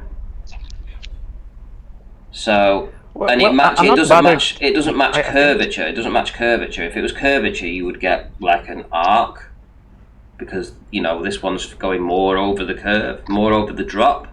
So you'd arc it, but I can run a line through that, and it lines up linearly. Okay, what's the arc or the bulge difference, and what is the thickness of your line on the paint? Okay, one sec. Let me have a look. I mean, you get my point, Randy? Yeah, let me figure it out for you. So the first turbine's at 8.5 miles. So let me put the viewer height in. The distance is 8.5 miles. So the drop at turbine one. Drop at turbine one. Yeah. Who's talking? Oh, it must be me. Sorry. 48.18, so 48 feet. 48 feet drop on that one. So when we look at the back one, which is 11.5, the geometric drop is 88 feet. So there's 40 feet of additional drop between that one and this one. 48, 88. Which means that that it's actually placed on the ground, under the water, some 40 feet lower than the front one. Which means if I run a line through this, it should be arced, because all of these will be going over a curve, going over a curve. But there's a straight line. You run this down here, it's a straight line. Well, you're talking about an arc of 3 miles, right? Yes, I am. So 3 miles. Half of that is 1.5 miles. Let me reshare my screen so that you can see It's that. about the server.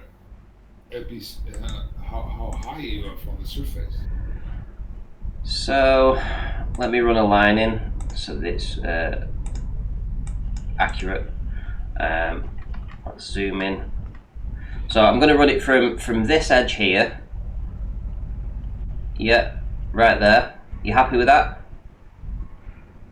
Yeah.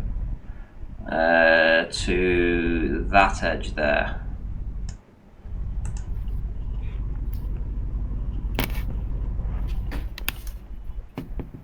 And that's just a little lip, no more than probably a foot wide or something. It's just a little platform that they walk across, and then they're going to make a platform more than a foot wide to stand on. Okay, but what arc are we inspecting? Are we inspecting the arc from my position to the turbines, or the arc between the first one and the last one? The back turbine is physically 80 feet lower in the ground than this one. Well, yeah. This one is. Know if. We don't know what. We don't know if that drop, apparent drop that we see, is due to purely perspective, or that's mixed with the curvature. Well, so to distinguish. We'll put it this way. Yeah, it is. It's not just perspective. Okay, so I see a line that you draw, and that line is 3 miles, right? Yes, it is. So we're talking about 3 miles. We're not talking about 8. We're not talking about 11. But we're talking about it from the observer's point. So as a visual, you have to account for that from a visual perspective, because can I come in? The latest turbine is well over 10 miles. Yeah, 11.5 miles, and this one's 8.5 miles. So on the first, we can see in the picture, the first turbine is about 7 miles. The first 8.5. 8.5, the first one. Okay, 8.5. But there's and the last is 10. 11.5. Almost 11. Okay. You can see it's a perspective how it increases, then it goes away from you. That's perspective. But what we're saying is that there should be, I'm just going to run this random line in here, but there should be a very small, but visual curve, a bit like that, just a very small amount of curve that you can detect, that one's dropping at a faster rate than the other one. Maybe not quite as prominent as that, maybe if I was to just put that up a little bit there, and then that up about there, and then this up about there, just sort of like off-centered. It should be slightly off-centered, a bit like that, because they're going over a curve, right? So you should be able to detect that when you line up through these midpoints of the turbine, and because they're spaced at the same distance apart, you can calculate this. You shouldn't get a straight line, but clearly we get a straight line.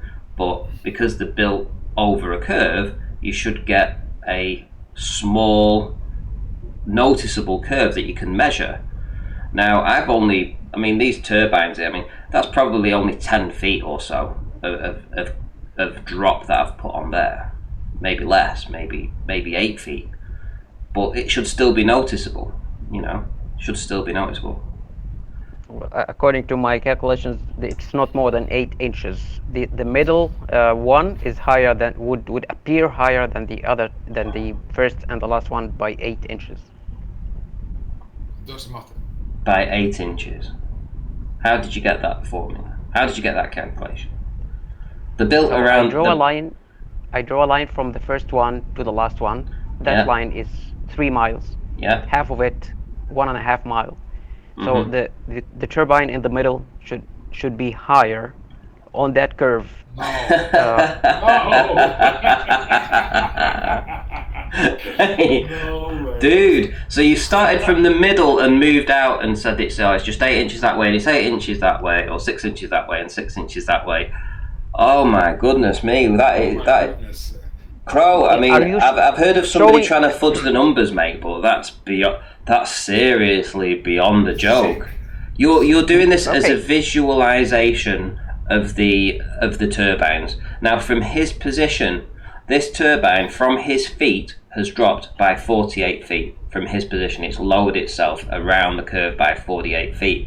This one, from his position, has dropped, guess for it, wait for it, 84 feet. So 40 feet more. It's dropped from his vantage point. And because we're taking an optical measurement, this is an optical measurement. This is why we've got a photograph and we're using a line to denote what he saw through the camera, right?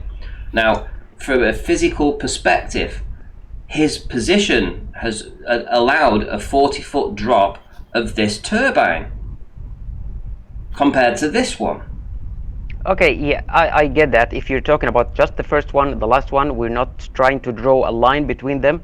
Yes, as you say, there's a huge difference in drop between the first one and the last one. Yes. But if we're trying to draw a 3 miles line, then we're talking about the 3 miles. If you talk about the 11 miles, then you have to complete that line to be 11 miles. And I don't know where would you draw it, left or right? 11 and a half miles.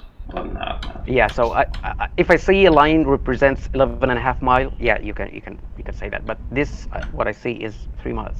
But I get your point. Yeah, 44. You said 44 feet. 40 feet. Thank you. 40 feet. Drop 40 feet, and yeah, you know, it's quite clear to me, at least, you know, that of the black part down here. Now, this is just a part of a platform that you can climb. And I believe I'd have to get the hub heights actually and stuff, but generally the hub heights are around about 90 feet, something like that, which means that the yellow part here is around about 15 meters or so. It's about 15 meters up the turbine. So if that's 15 meters and you go to the top of the turbine, that's 90 meters. That's about right. So 15 meters is around about what, 42, 43 feet. So when we're seeing you've seen all of that turbine, right? And we're seeing all the black part of it too. And we're definitely seeing all of, just a minute, we're seeing all of the back one too. So there's no 40 feet drop. You know, it's not disappeared. I mean, if you wanted to calculate it, you'd say where that line is right now, that's where it should have dropped down to. Should have got rid of all the yellow mostly, and all the black should have gone, because it's dropped 40 feet. But yet it's like a mirror image. This is a mirror image of that one, just smaller. Now, no, hold on. I just want to say. So I just want to get Crow's response. We don't have to say nothing. I just want to get Crow's. Crow, can you just give us the response to that? Yeah, and that's why he gets muted. Am I muted? No, not you, John. Oh, okay. Yeah, you compared how much dropped from the top yellow, and compared it with the size of that yellow. And yes, this comparison, yeah, I agree with you. It doesn't look like there's that much of a drop. Yeah, that's fine. That's that. You know, at least you're conceding that. A lot of Globers would still stick to the guns on that, but you can measure this out. It just looks like a mirror image. It's just smaller. And we always say things get smaller with distance. It's a function of the eye. It's a function of the camera, how we see. And here's just a perfect example. Things just get smaller with distance, and it's just like a mirror image. There's no drop. That hasn't dropped into the water. We haven't lost the black part of the turbine at the bottom and most of the yellow, and the line is completely straight through the center of them, where it should be an exponential curve that we're seeing. We're not seeing it. That's why it's such a beautiful observation. And to be honest, with a lot of these turbines, you can do that through the hubs as well. You can go up here, for instance, and you can look at this this one that I took, and you can run a line through the center of the hubs there, and you basically get a straight line through the center of these hubs. Yeah, well, I've seen the three comparison you made, and I agree. The hubs are a little bit difficult because they're hiding. Sometimes they're hiding each other. The orientation is not clear. But using that end that portion between the white and yellow is I think is more valid. Yeah. All right. Okay. Cool. Travis, did you want to jump in there at some point? No, I was just laughing at the fact that you had to mute John. Well, I mean, I told him, I'm talking with Crow and I'm trying to lead him down a path to get an answer from him, which he gave ultimately, but he wouldn't have done that because John would have screwed that up. I get that. I just thought it was funny because before he jumped in, he was like, "Am I muted?" I'll unmute him now anyway, so he can't moan that I've server muted him for too long. Just needed to be muted for that point because I just needed that concession. That's all I was after. Basically. Is unmuted now? Yes, you are, John. Oh wow! What the fuck? Okay, thank you very much. I just want to say with the image you before, you don't have to talk about it. The image is talking for itself. You see the orans and everything in the image. You can see everything. You can see the perspective. It's perfect. Nobody can say nothing against it. It's perfect. It's a Black Swan number 2. You can see the auras. You can see the black, and you can understand the perspective and everything. So far, the first turbine is 8 miles. This last is 11 miles. So, and you can see the horizon behind it.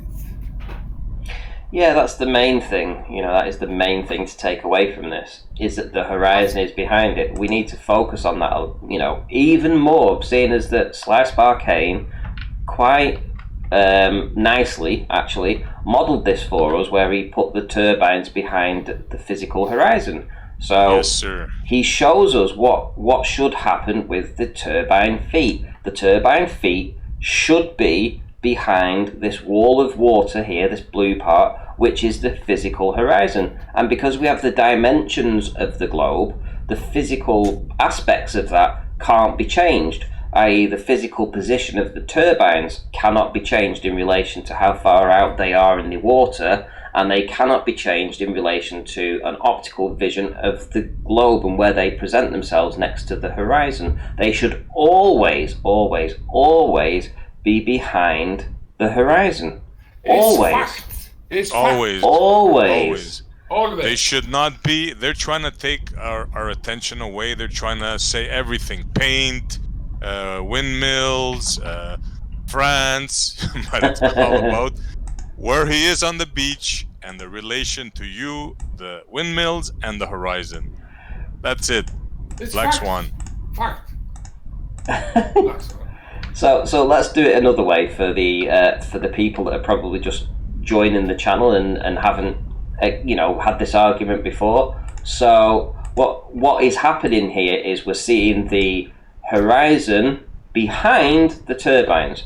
What should happen if you live on a globe with the dimensions we're told is that this is a horizon and it should be like so, like there even. Exactly. Maybe even higher. Yeah.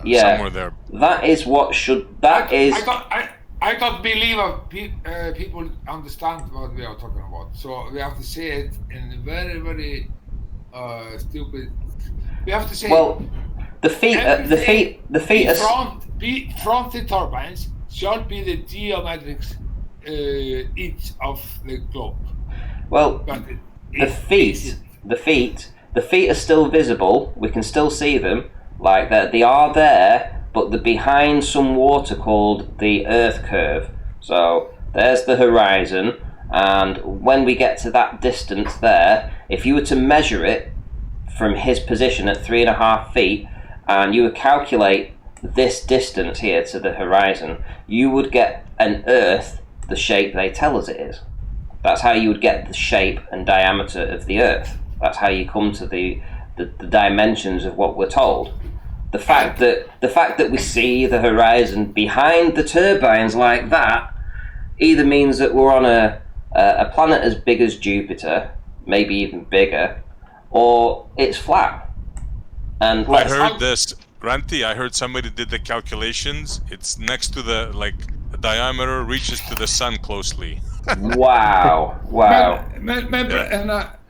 And I tell them also, if the horizon or if the radius is bigger, if it's behind that, then the Earth is enormous big, and then it can fit the continents and everything. I think it was the radius would be the orbit of the moon. Is it the moon? Thank you for correcting me there. Yeah, I thought I got that wrong. Right.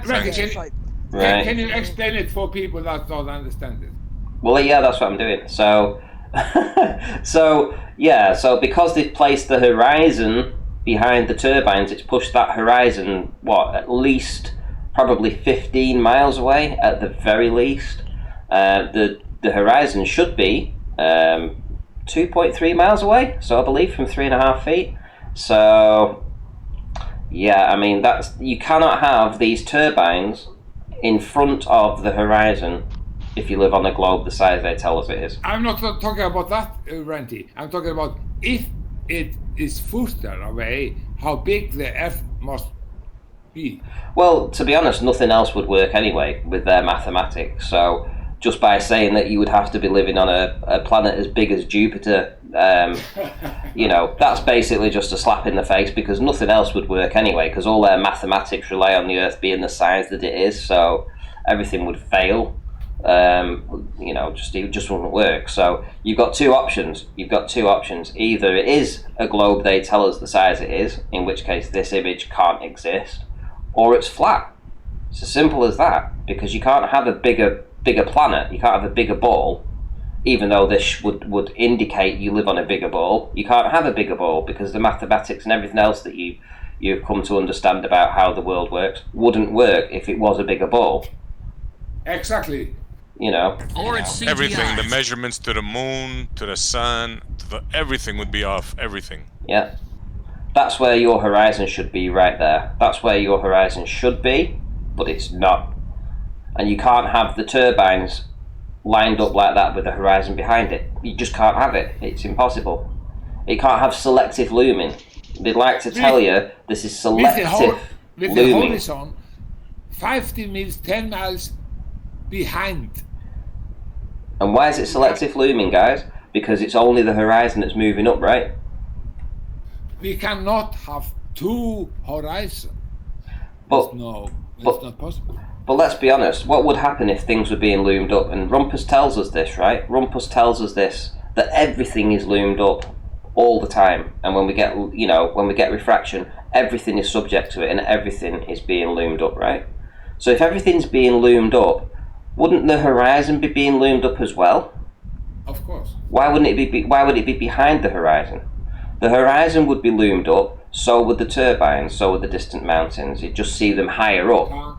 But they would all still be in the right formula. You'd have the horizon first, you'd have the turbines behind, and behind that you would have the land.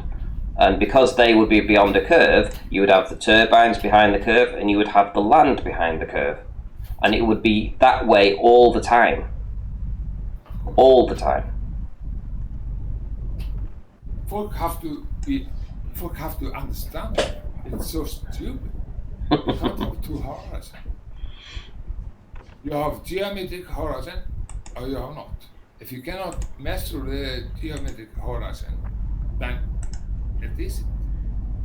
Well, all their calculations are based on a geometric horizon, the one that we cannot see. So take it from there. Hey, Ranty, did John put out the conditions of the day with his footage as well? I can't remember. He did, yeah. Yeah. And So again, I think that it would be fantastic if he was able to go back out and get a shot of proximate looming with the readings of the day as well, because that I think is going to be helpful to the discussion.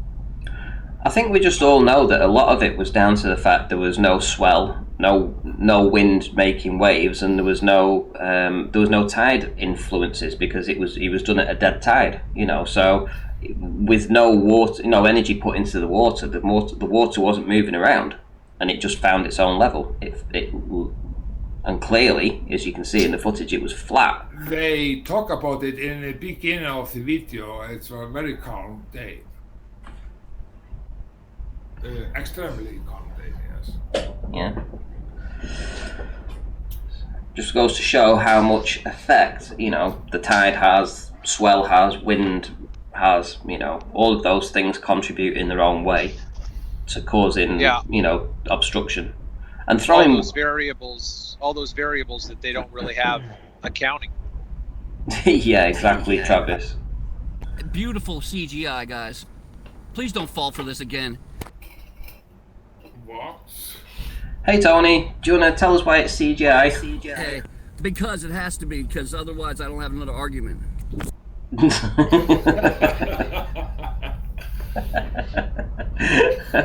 At least you get it. At least you get it, Tony. That's a good thing. You know, a lot of Glovers would turn around and say something different, but you at least admit that, you know, if you can't explain this other than say it's CGI, then it must be flat, right? I don't know if it must be flat, but I don't know what it is, so I'm just gonna say I'm deferring it to right now. We'll take that as a win, actually. I think we'll take that as a win. Hey, you know me, I'm always honest. You know, I don't care. Oh. Yeah, that's like pleading the fifth. 1, 2, 3, 4, 5th. Last of the fifth, yes, it is. I just gotta say that real quick. I have to work though. I'm working. I'm listening to you guys. You guys can talk crap to me when I get off.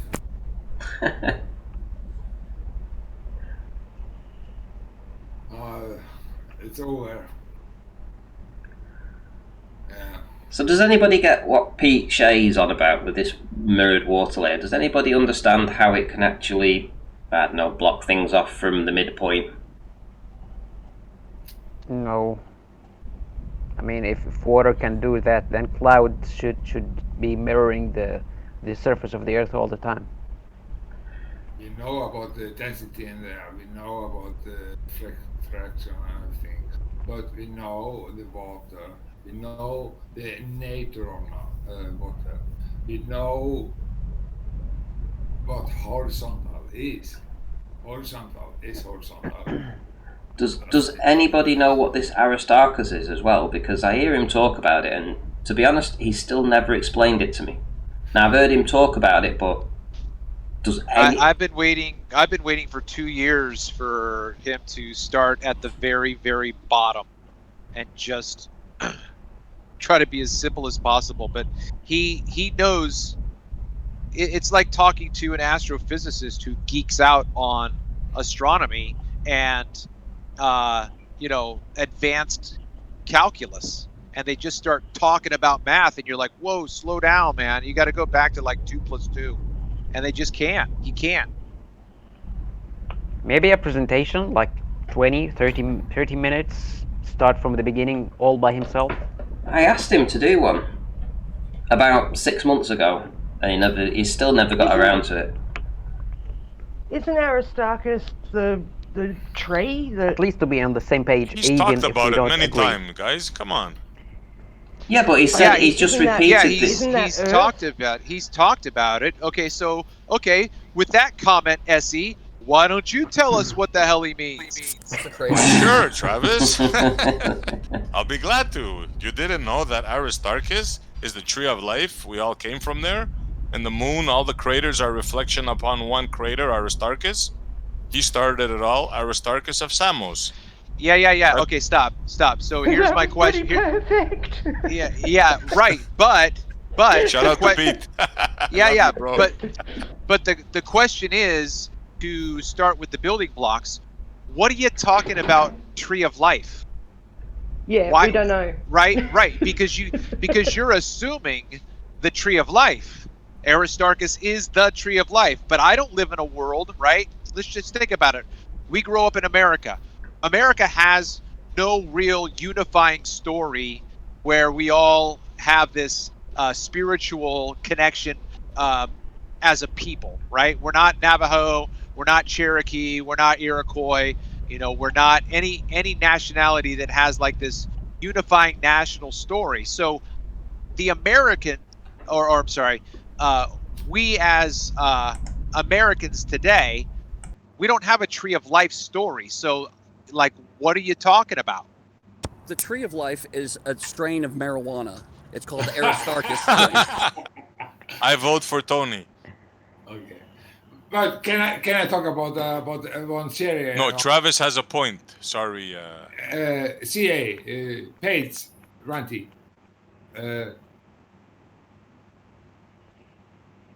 Yeah, but we are now talking about series on Netflix. It's about people. It's called an Away. Many people is looking at this series and Netflix. Oh yes, I went to watch that last night. Away. Yeah. I got like 5 minutes through it and went, oh my goodness, I just can't do this. They're talking about going to Mars and we can use it. We can use it. We can use it because did you see how they are faking everything and they are everything is moving and they are floating and everything? Did you see how masterfully they are doing this? They are doing this much better than ISS people is doing it. Well, it's just like the movie Gravity. You watch that and you can be forgiven for thinking it's something from NASA. It's better than what we get from NASA. It's unbelievable. We can use it. We can say, look at this series on Netflix. Then you can see how easy it is to manipulate. There's another series called Space Force. That was it. That was just funny. Hilarious. Like, that was funny. Taking the piss out of all the hierarchy inside NASA. Yeah. So we can use it in our favor. Really. Yeah. Point out how easy it is to show you what they say it would look like and feel like up there. So but they show you women. Hang on, they show you women's hair in free fall, and it looks like what long hair would look like underwater. But then they show you the women in the ISS, and their hair is like stuck straight up, like they've stuck their finger in a light socket or something. There. Am I muted? Crow, how rude. Oh, rude. Yeah, thanks for that, Crow. Yeah, sorry, I interrupted him. No, you interrupted Paige. You interrupted Paige, Crow. Oh, okay. Yeah, go to the corner for 3 minutes. Put your dunces cap on. Oh, hang on, you never took it off. Anyway. Well, at least at least Crow shows up and he is an honest glober. I will call Crow an honest glober for the most part. I just think I think it's going to take him a little longer to become a flat earther than. I reckon probably early next year he'll be a flat earther. I reckon. I find it hard to call any baller honest, but he's probably the most honest out of all of them. Not saying that he is actually honest, just that he's less of a... But then again, he does say some things that I just go, what the fuck? But anyway, we can use it to our own favor. They are showing how easy, they are much better than they are done before in NASA and everything. It's fantastic. You can use this area to point out how easy it is to fake it. So, do you understand what I'm saying? It's very easy to point out how easy it is to fake this space. Well, this area. They do fake it. It's blatantly obvious. There's enough footage out there that if there's any globers in the chat that just interested to know whether or not what's the real deal with NASA? Just have a look for NASA debunk videos. You know, just have a look on YouTube. There's loads out there. There's I Spy NASA Lies. There's another one. What's she called? Bling Bling of the ISS. And, you know, like her, if you search her channel, they do just amazing videos of screw-ups that they've done from space. The footage that they've done up there. It's all CGI.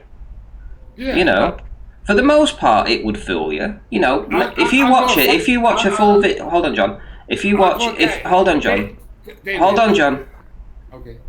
If you watched like a 5-hour live stream, you might be fooled for 4 hours and 59 minutes and 57 seconds, right? But there will be a 3-second clip in there that shows you the green screen or a harness or something like that, or some hand invisibly going through a banana or something.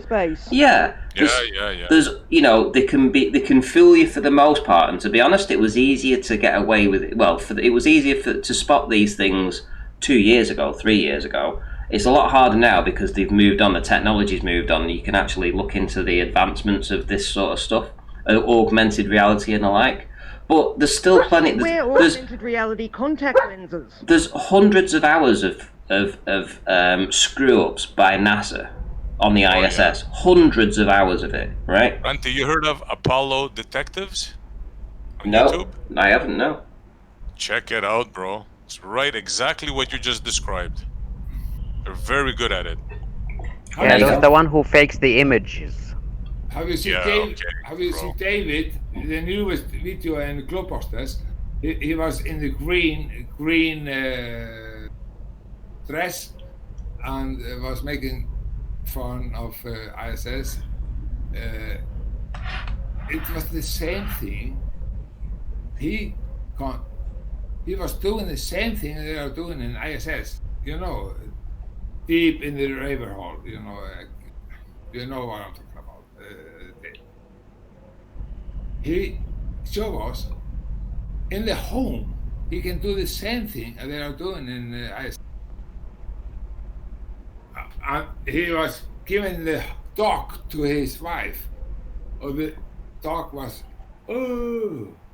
nobody can see it because he was in the green dress. Have you seen see it in the Globebuster? Yeah, they do the same thing the ISS does, but with their home computers with a green screen. Yeah, just because he was in a green dress. Well, they even had that guy, that British guy. They go invisible. British guy that was supposed to be on the ISS. And, you know, there was a news reporter walking through some place in NASA or something, and they saw this astronaut that was supposed to be on the ISS standing in front of a damn green screen, picking things out of the air that he wasn't touching, and he was there on screen. He was supposed to be on the damn ISS. He was supposed to be on the ISS. To tell that person, oh yeah, we're over the other side of the USA to where you are at the moment, and they're supposed to be up in space. Was it Tim Peake? Astronaut Tim Peake? Yeah, I'm sure it was. So he was stood in front of a green screen, right, whilst he's supposed to be on the ISS, but his feet were firmly here where we reside. He was firmly down here. He wasn't in that tin can flying around up there. He was in front of a green screen, and they just so happened to pick it up on a live broadcast, and people saw him doing his thing in front of a green screen. They knew exactly who he was. It's clear as day who it was, and he was supposed to be on the ISS. Yes. You know, even if somebody wants to say they're not faking it, that they really go up there, what is their excuse for ever doing anything in front of a green screen? Why would they ever need to? I'm going to have a look, see if I can find that clip. Of course. Sometimes they put these things into gaslighters. There is no ISS. You know it. It's against. Oh, there's something up there. There's just not people in it. You know, whether it's a little scale model that. We know there are many things upside there. We know it's HAPS. It's HAPS. high altitude platform stations. Yeah, that sounds about right. Satelloons and shit. It's not satellites, it's that.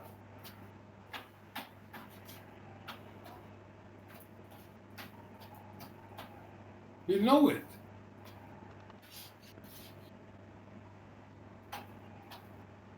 Guys, so yeah, I'm gonna share this now with you guys to watch this. This is I had to search for this. I put in Tim Peake on green screen. He wasn't in the top 30 results. No, you had to dig for it. So let's see if I can get that up. So yeah, just watch this, guys. So I'm gonna go back to the start of the video, just here. I'm gonna pause it because they've got a screen capture. Right, so this is what he's supposed to be doing on the ISS, right? On the right-hand side. This is him in the tin can, flying around in the ISS. This is Tim Peake. And here he is, in front of his green screen, here on terra firma. Here he is on terra firma. Here he is on the ISS. Same, you know,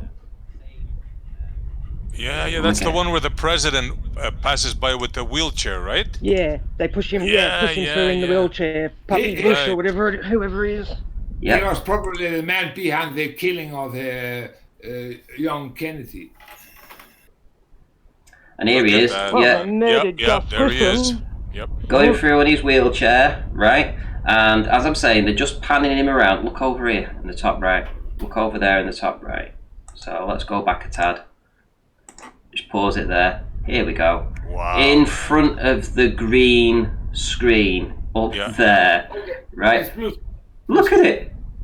You've even got the props around it. I find it hard to believe nobody noticed that. Like it. Oh, this is old, Paige. They put that out on purpose. Of course. And yet, yeah, I know it's old, but I mean, like, people are still going to believe they were up there. Footage, they would have seen that. Yeah. And they've still decided to release it. Okay. Yeah. Yeah. Are they mocking us? Is it just for their left? Exactly. Are they mocking us? Yeah, but people still think that he's in that tin can when it's on screen even here. After stuff like this. It's on screen here, right? That he's standing in front of a green screen. All the props are around him. All the ISS props are around him up here, right? You can see it. He's in front of the green screen, right? Oh, he should be on the ISS, but he is on the ground. He's on the ground in front of the screen. Yes. Now, any Globers that are watching right now, tell me, why on earth would they need to put this up in the ISS? If he's not really on the ISS right now, why? And because he's obviously in a cargo bay or something that looks like it's the ISS with all the props around it. Why have they in the ISS got this screen up there like so and stood him in front of it if he's on the ISS? Why would they do that? Ever need to do that? Yeah. Yep. It's just you got to ask yourself this question. You have to say it again. You have to say it again. He should be on the ISS, high in the highest.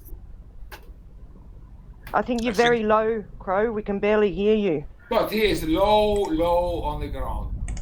But this is not a lying screen. To everybody. Hold on, John. Hold on, John. Barely hear you. Lying. Hold on, John. Hang on, John. Crow's trying to talk. Crow, go on. Yeah, I was saying this is not a green screen. Okay, tell us what it is We don't have a green screen. First of all, it should be green. This is not green. This is blue. No, green screens can be blue too. It's an augmented reality screen. Calm down, Paige.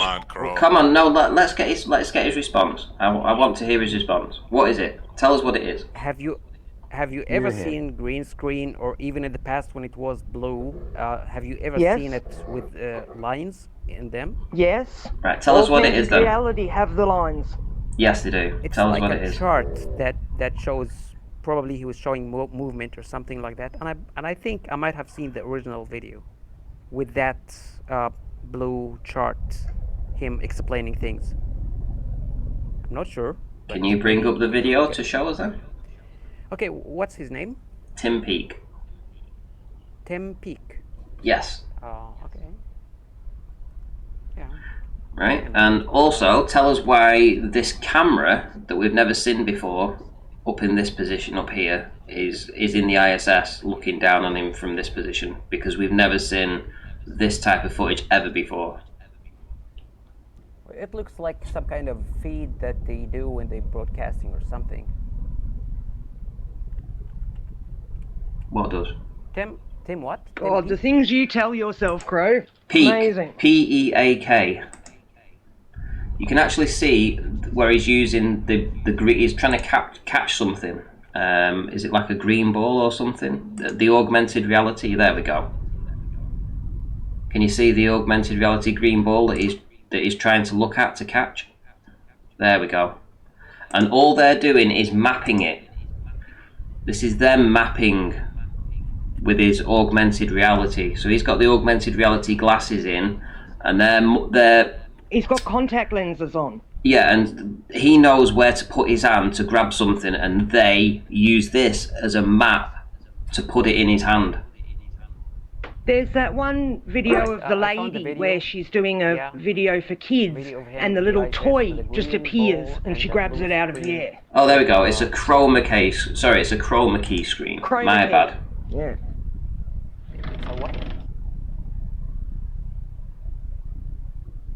There we go. Okay, I found the original video. Shall I put it in general? Hold on, one sec. Let's just watch the rest of the video, because it says it's the same object that he's trying to grab. And now they go on to something different now. Right, that's the end of that. Right, okay, so you've posted a video, sorry. Right, okay. Yeah, in general. Right, are you guys seeing this as well? Crow, can you put yourself on mute if you're not talking? Yep. Okay.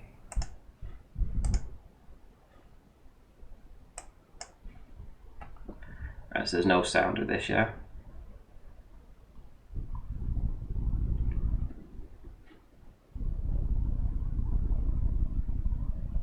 Okay, so do you know what's so blatantly obvious immediately is that he's in a harness here, whereas on the original image he stood up normally. I can tell that first away. I can tell that straight away. Down, sitting. He's got his thumb in the harness, like he's sitting down in it. Yeah, here he is in the harness. Yeah. And this has obviously been put out afterwards to try and say this is what was going on, guys. But look, you can tell he's in the harness, right? Look how it's all coming up round his chest, right? And when you look at the original video, yeah. A bit of damage control there, I think. And watch his eyes as well. That's another thing. Watch his eyes. He's not looking at the object. He's looking on a screen to see where the object is, so that he knows where to capture it. Watch. Here we go. Look at him. He's looking. Look what his eyes are going. Look where his eyes are going. Watch him now. Watch. Watch his eyes. Well, he's looking at the screen. There you go. Oh, the screen again. There we go. And again. And again. Just making sure that he's got it. Yeah, there we go. So obvious that he's tracking it. But yeah, Tim Peake was not stood like that originally. If we go back to the original footage, you can tell. Here we go. Where are we? There we go. Let's see if we capture him on screen as he walks by. There we go. There we go. Happy days. But I mean, if you want to believe that that's but even him in space, even if it is the same thing, Ranty, why do they need to have anything augmented reality? Why would they? It doesn't make any sense. Yeah, no. Even if it is the same footage and he's, why would you ever have a chroma key thing inside the ISS? It makes no sense. Yeah, actually, answer us that, Crow. If we're to believe that this is real, right, and he was up there using a chroma key thing up there, why did they take that to the ISS? I mean, you realise how expensive it is to travel and take things up to the ISS. It costs an absolute fortune. Every pound in weight that you carry up there, it's like £50,000 in cash or something that it costs, you know, to take it up there. You know, so tell us, why would they put luggage like that on a ship to take it to the ISS? What's the use of it? Crow. Guess he doesn't have an answer. Not so much honesty going on now, is there, Auntie? Yeah. There's absolutely no need to fake it if you're up there. You know, you would not be bringing... Exactly. You would not need to have a chroma key. If he's on the ISS and he's actually doing that little thing with the ball, there is just no reason to have that chroma key screen there at all. Absolute damage control. This was damage control here. This is what this was. They realised they'd been caught out and they had to put a video out that was saying, hey, look. But why would they have that here? No, we really do have a chroma key screen on the ISS. Look. It's like, but why do you have one? Damage control. Damage control. Absolutely.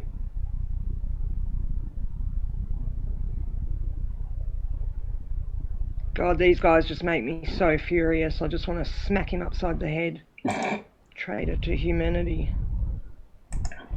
Anyway, that was interesting. Crow, anything to say? Or are you still going to believe that there's people flying around in that tin can?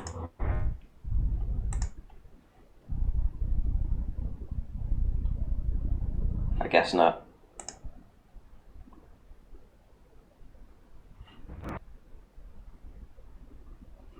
Come on, Crow.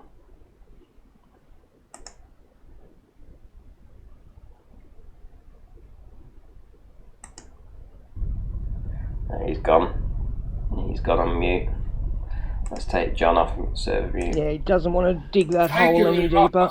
Pates, do you remember he was playing in? Do you remember he was playing the music? This guy in this band. Tim Peake.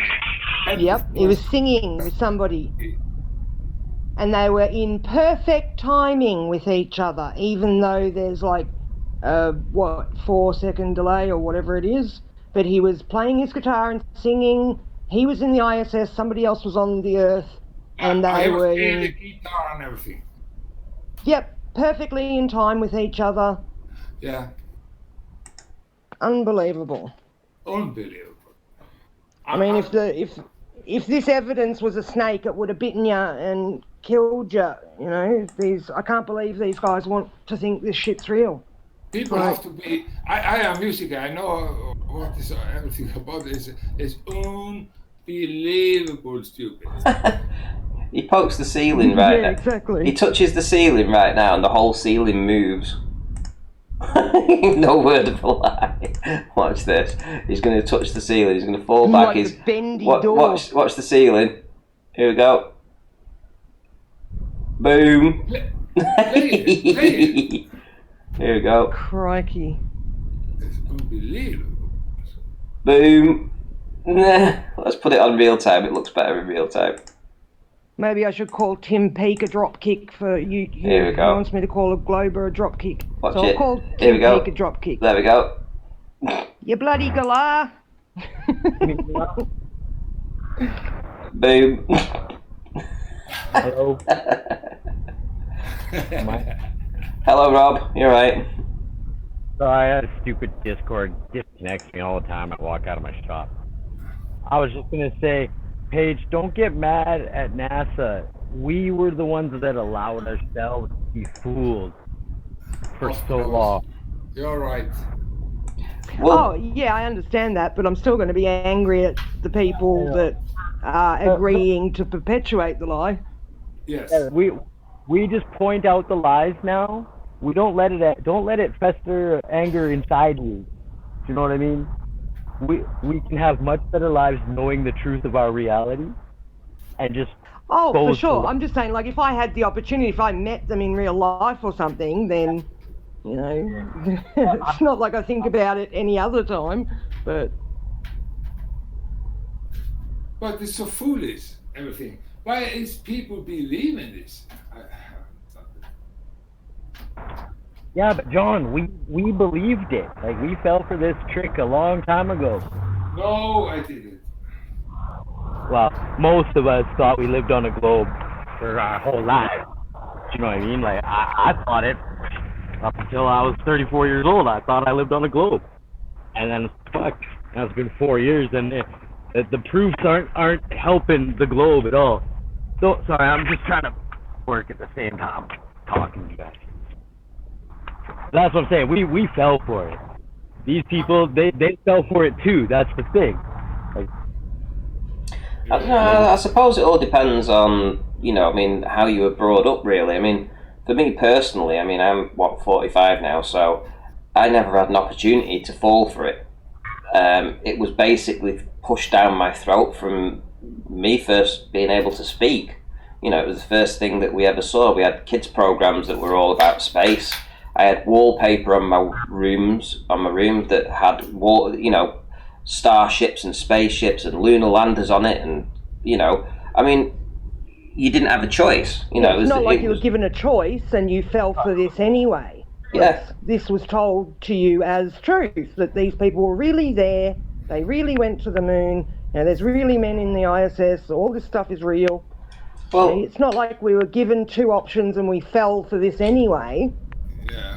Yeah, because I think there was 3 or 4 programs as I was, a young child that stick in my mind. There was Button Moon, right, which was a TV program where some toys went to the moon. There was a button in a rocket, and I loved it. There was also Mr. Ben as well. That was another one, and he went off, on a spaceship somewhere as well. Went back in time and saw the dinosaurs. That was another TV, part of it. There was Buck Rogers in the 21st Century. Space, Lost in Space, Star Wars, Star Trek. You think of it, it was like it was everywhere. Everything was about going to the moon and the stars and space. So all we ever dreamed of as kids. And being put in that situation, you're not told any different. It was just a mega mind wash. That's all it was. It was a mega total brain. They want you thinking about all of that so you don't think about Earth. You're not concentrating on what is going on here and what are the possibilities here. They want you to think about all that stuff out there. Yeah, but it's worse than that. It's like if you don't only lived in a hut your entire life, if you'd never stepped outside ever, right, and you'd only ever lived inside a hut, right, you'd never been outside, you'd never seen the outside, you'd never seen anybody other than, let's say, just one person in your entire life, and you were brought up in those conditions, right? You didn't know there was a bigger world out there. You didn't know there was you didn't know what grass was. You didn't know what the sunlight was. You didn't know about it. It's because you were told your environment what it was, and everything you knew was what you knew. And that's all it was. Yeah. So all we ever knew as kids, because it was the thing that kept children, fixated on stuff, was watching TV programs, because TVs had only just come out, basically, colour TVs and stuff. So it was watching TV programs, and all the TV programs were about space, and kids' stuff were about space. Yeah, they don't want kids dreaming of exploring the Earth. No, they don't want kids thinking about exploring Earth. Yeah, there's something they want hidden here. So they want come from over the ice. They come from over the ice. Yeah. I'll tell you that exactly. So they want kids thinking about outer space. Oh, I've got to go and explore outer space. Yeah, UFOs, they are from over the ice. It's as simple as that. They come from over the ice, the UFOs. Extraterrestrial. That's why they call them extraterrestrial. Can I point out one thing? The people working with this are also, they didn't know what this was about, because it was a simulation. The whole moon fantasy was simulation. They didn't know what's the reality or simulation, because the simulation and the reality was the same thing. And you think the astronauts even thought they were in the real thing? I'm saying Ken Kelly, the controller officer in the mission, he told us by himself. He told us the war is no different between the simulation or the reality. Oh, I get you. Yep. He's saying their simulations are exactly the same. So it was just a simulation. It was just a fake, and they were. I mean, look what they can do to people when they hypnotize them and stuff. You can get people to believe they're a chicken and quack like the duck and all this kind of stuff. So you know, what if they did do something to the astronauts, make them think that they were actually, you know, not. No, what they did, they told. You can tell by their faces when they came back, they knew they'd done something wrong. No, they told the astronaut. I'll tell you now. You can just tell it by the faces. The faces tell a story. Before they went to the moon, in brackets, you know, they were convinced themselves, 100%, they were going. That they were going, and they acted and behaved like excited children that were going to the moon, right? Yeah, and every interview they went to, they just, you know, they were so over the moon, looking forward to it, and then beaming, so excited. And then what happened? I reckon an hour, maybe, or a couple of hours before they actually were supposed to launch, they were taken into a little room and they were basically told, "Look, this is the story. This is the story." Just to they are shown where hang on, John. They have shown everything. We know. Man, every time I start speaking, he just interrupts me. Bad. It's bad. You know, I'm trying to talk here, and he's just totally butting in. It's ridiculous, right? Anyway, so yeah, I feel that they were led up to the point that they fully believed that they were going, and then they were just told, look, a couple of hours before, right? You've done your side of the, you know, everything that you've done up to now has been perfect, but you're not going to the moon. And they've gone, you what? What do you mean we're not going to the moon? And they said, look, you're not going to the moon.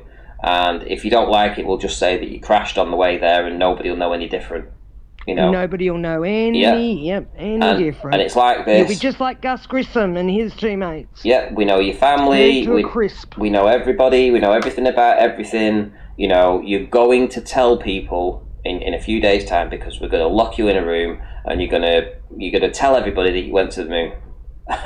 And then when they were brought out, because well, they were really devout Christians, and when they came back, I mean, you just know that lying to them wasn't something they were used to. Has hurt them. Yeah. I mean, they probably, you know, had good careers in the RAF and stuff, I think, and you know, they probably lived a life that was all based on being honest and truthful and being, you know, fighting the good fight sort of thing, you know, and good Christians. Yep. And what happened was they were put in a situation where they were told that they must lie and they must now forever be telling people that they went to the moon.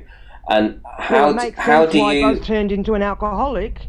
How do you go from being that excited before going to the moon to go to the moon, explore that distant land, come back, and then be the most sour-faced people ever, and never want to talk about it? I mean, the first guy on the moon, Neil Armstrong, never talked about it again. He could take parades. Yeah, but he never talked about it again. He never talked about it again. They don't want to talk about it. He wouldn't do an interview after that. He was like, he never wanted to talk about it. And all the astronauts, when they get held the Bible out to put their hand on the Bible, they won't swear on that because they, you know, and people say that they were Illuminati and stuff like this and they were all in on it. I don't buy that for a minute. I think they were, you know, what's it you call when you've got used? Patsies. I think they were just patsies. I think they were led up to a point, and people knew what was, you know, obviously they were cherry picked, you know, for the job. But somebody that knew them must have put their names forward and said, "Look, these guys will do what you tell them to do." But ultimately, you know, you're setting them up for a fall. But they will still follow through for you. They will still say that they went to the moon. They will lie for you, you know. And they did, but then they just—I mean, you could just tell how disappointed they were. They never went to the bloody moon. They never went there. If I went to the moon, I Can you wouldn't. I imagine wouldn't what be. a I wouldn't. relief it would be for them to have the truth come out? Yeah. Before, like, can you imagine what a relief it would be to be able to die and know that the world knows the truth now, instead of, you know, dying knowing that everybody thinks you're a fraud. You're not what you say you are. You're a complete and total fraud. It would destroy you inside after all these years of keeping this down. Yep. Knowing you're a fraud, knowing you're a liar, it would just tear you apart. They'll tell them that it was for a greater cause. That's what they'll say. A greater good. Yeah, they'll say it was for a greater good. They'll say it was just to end the Cold War. They'll say that they saved millions of people's lives because, you know, going to the moon meant that the space race was basically won by the US, etc., and all that kind of thing. Yeah. So they will have been sold it on its, you know, it was a greater good. But they will have had to have lied about this to even the family for the rest of their lives, you know? And probably, yeah. And I think when it all comes out eventually, you know, people will feel sorry for them that they were put in a situation like that, where they had to be lied, you know, to lie to a nation and lie to the world, basically, about it. And that's why we've never been back. I mean, come on. Yep. You know. If they really went, we would have been going back, you know, every 10 years or something. There would be a base on the moon by now. There'd be, you know, all kinds of shit. Yeah. And how many times have they pushed things back? I mean, I was only talking a few days ago about the NASA approached Congress for more money. They wanted, I think it was $5 billion to go to the moon. Oh. And they said that they could go back to the moon by 2024 now if they had $5 billion. So Congress went, well, we'll only give you 1.5 billion, we won't give you the 5. So guess what's going to happen in 2024? NASA are going to turn around and say, well, Congress screwed us over because they should have, if they'd have given us 5, we could have gone. But they only gave us 1.5, so now we can't go. So instead of us going in 2024, we'll go in 2028. How's that? And they'll just keep pushing it back. This is what they've been doing for the past 15, 20 years. Pushing it back. Oh, we'll go in next year. We'll go in 2 years. We'll go in 4 years. And they never do. They're never going to go. I mean, they could go in the 1960s with it. Did a video where they say they're going to go, like, every time there's an election and shit coming up, they talk about going to the moon, and then as soon as the election's over, it gets pushed back again. It's happened, like, through, you know, just every presidency. Okay. Paige, can I, you're talking about that. I was interrupting before, Ranty and everything, excuse me for that. But do you remember they showing us everything what they can do, what they were doing? They were going from the rocket, and they can go down to the something else, down to the... Oh, yes, they can get into the rocket, and then there's a room underneath that they can get down from the rocket, down underneath the ground, and then get out, so nobody sees them, and everyone thinks they're still inside that rocket. Tell us everything. There's like speakers and shit under the ground. They were showing us how they did that. They say, oh, you come up with the rocket, and then they go down, like a baby's children, like a big slide, down, rolling down to the room, and they were hiding there. Yeah, basically being let out the back door, so no one sees them. So they were showing us that, but people say, "Oh, fantastic." Well, that's what they must have done with the guys in the Challenger disaster. You know, there was nobody on that thing when it blew up. So of course, because they've all exited. They were going down to the room, of course. Yeah, down underneath. Yep. Yes. Ranty, do you know about it? Have you seen that? Sorry, I was spazzed out then for a minute. I was reading the chat, so I just missed what you said. Oh, we are talking about the Have you seen the video where they talk about how they get down from the rocket into that room underneath to get out without anybody seeing them? Oh, right, yes. but I haven't seen it for a little bit. Yeah, I only saw it passingly once. Yeah. Tells everything. Yeah, it was a few years ago. I saw it now. I'm just putting on the first interview. This is, I've not got any volume with this. This is just the first interview when they came after they'd apparently come back from the moon. See the faces. Yeah, look at the faces, man. It's just. Yeah, you don't need to hear it. You just need to look at them. You know, you just need to look at them. It tells everything. It's so obvious. There's just no excitement at all on them.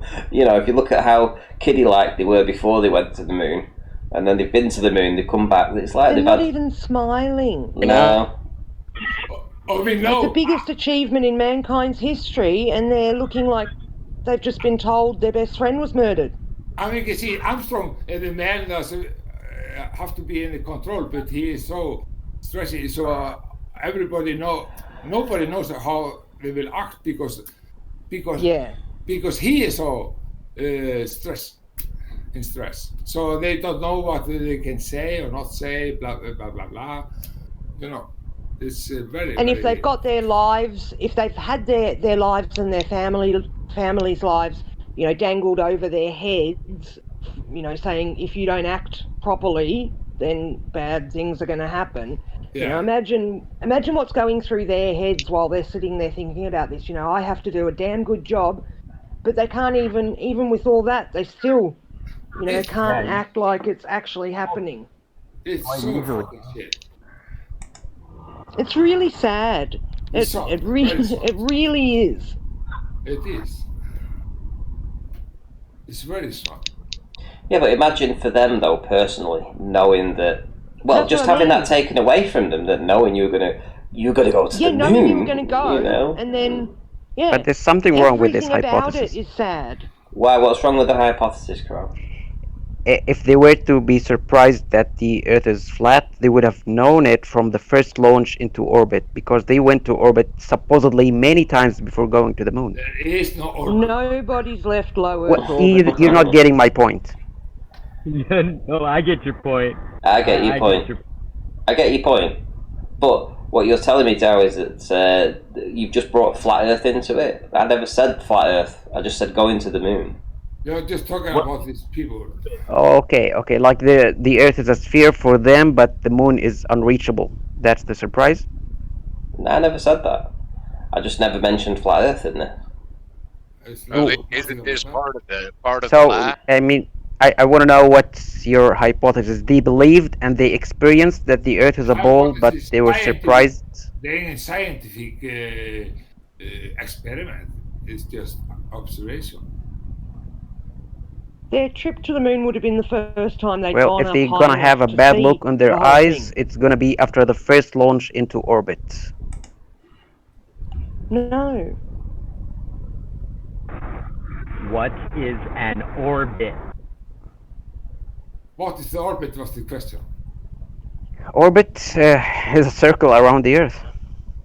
And how can you get that? How can you prove an orbit? I can. Tell us. Okay, just go up the roof of your house. You'll find a dish pointing to somewhere in the space. Oh my! Try to look up any other location. Oh, are you afraid? Are you afraid to look into it? Oh, you're kidding me, Crow. Really? Crow, you're better than this. Come on. Yeah, I know I'm better than this, but this is the best one. No one can debate. Satellite dish pointing to the sky. Come on, Crow. Yeah. Yes, how high? Real bad. Did you look into it? And that's your best proof. Did anyone look into this? Where is the signal coming from? Do you have Exactly. the same face now, like these guys?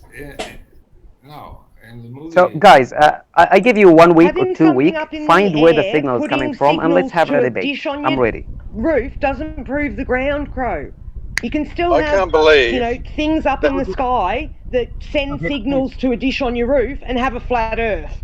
Like, it does not prove the ground. Yeah, I can't believe that handsome man with the wiggly eyebrows in that video said satellite dishes on your roof proves Yeah. I can't believe it, Crow. No way, Jose. Would you like to go on a debate one-on-one? Of course. Take your time.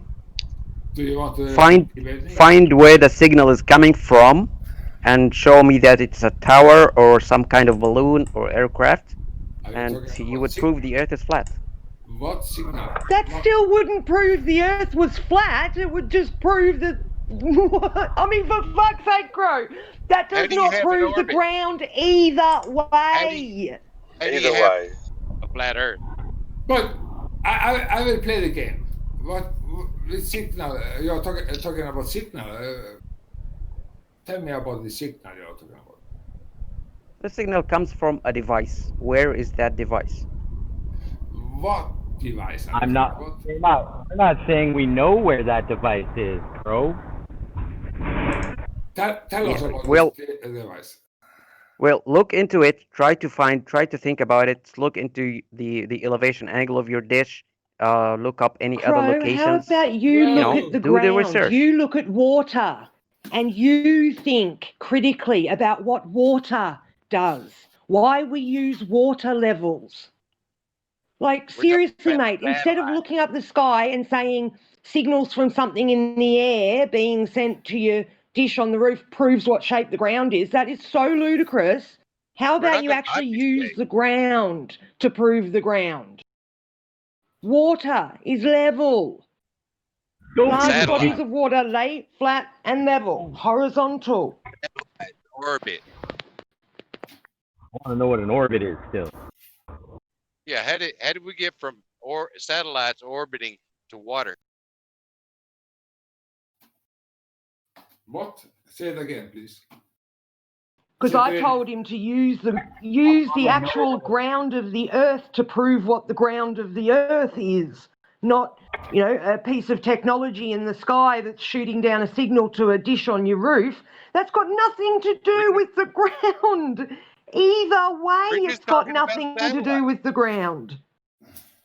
But we're just talking about satellites. We're not saying anything about the shape of the Earth. There is no satellites. Yeah, he's saying that's his best proof that it's a globe. No, he's just talking about satellite. Yeah, saying that's his best proof. The dish on your roof collecting a signal is his best proof for a globe Earth. He believes nothing orbiting the Earth, but it's not possible. It's against the natural law. Okay, if there is not to mention he can't have orbits anymore because his R value's gone. Our questions did not begin with the statement of if. All of their proofs start with if.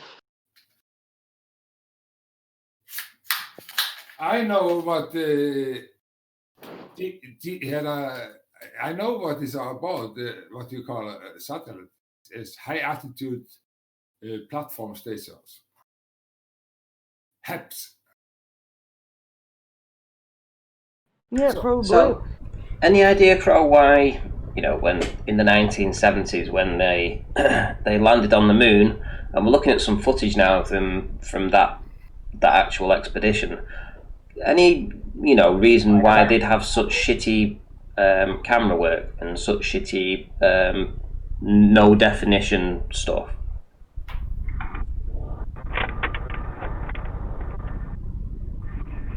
That old footage, Ranty, did not age well.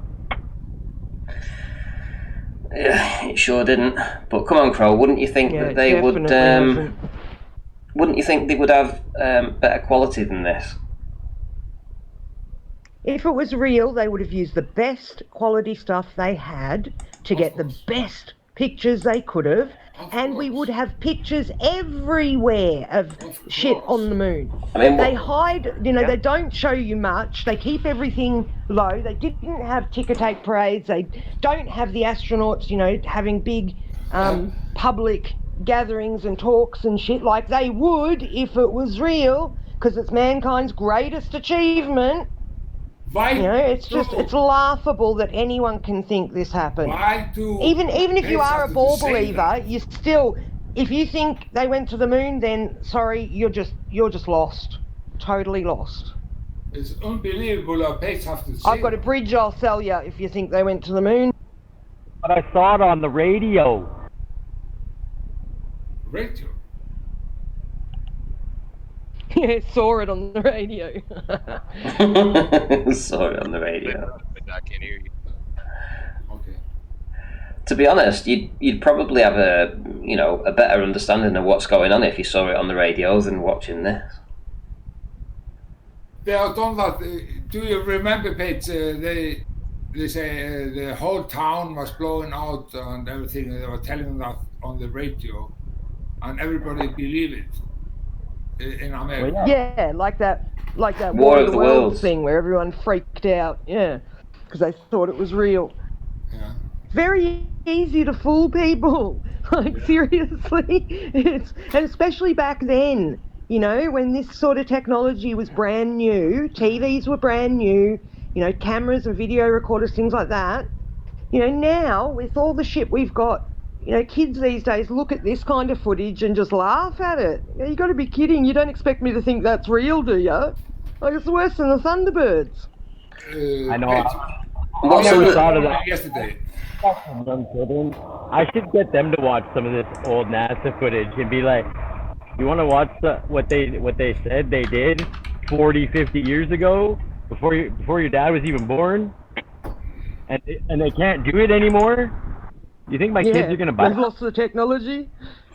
Yeah, what's also more devastating for them is this moon buggy footage, because when you see the astronauts bouncing around, they bounce up. It takes them a while to bounce down again. They're definitely floating. The buggy doesn't float, and the sand that it kicks up doesn't float either. It's foolish. It comes straight down.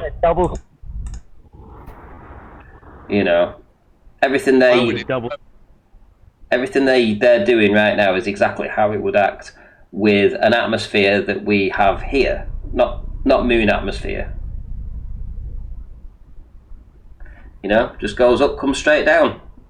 Rather quickly, I have to say. Yeah. Why would it float? Why wouldn't it? It would take longer.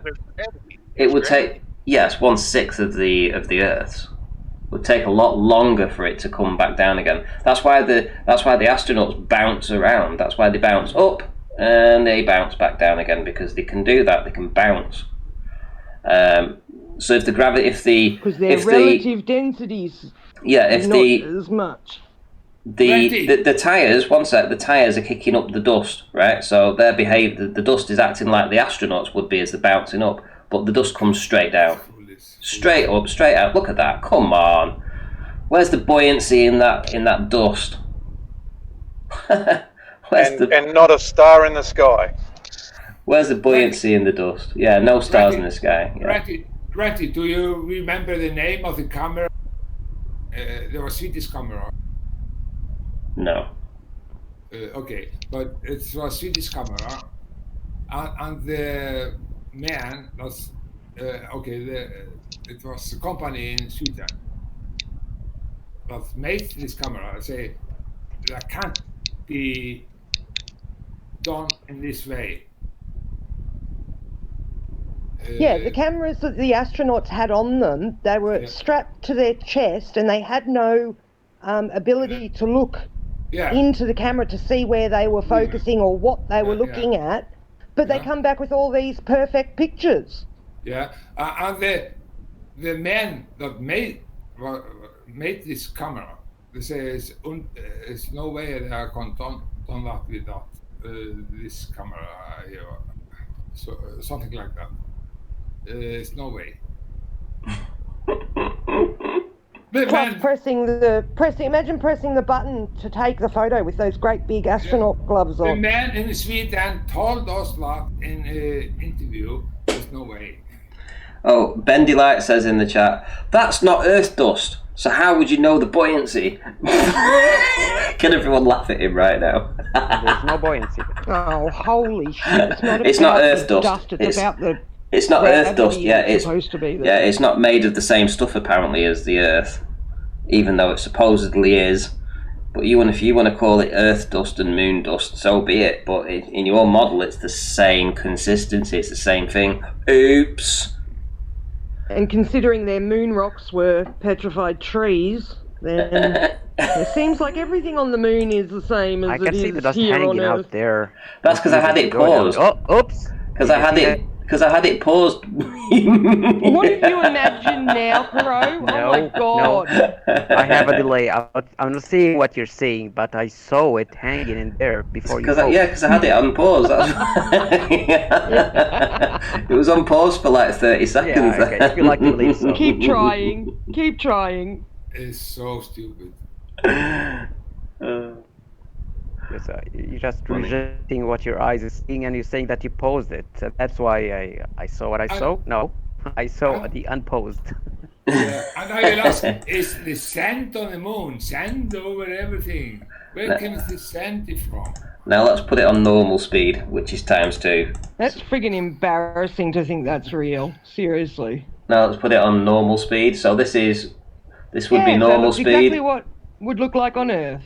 Yeah, because they just reduced the speed of the astronauts' footage by 50%. So all you have to do is speed up this, sandy moon, and you get the exact normal what you'd see on a buggy here on the sand dunes. And the light, if the light is on the moon, it's very, very, it's unbelievable.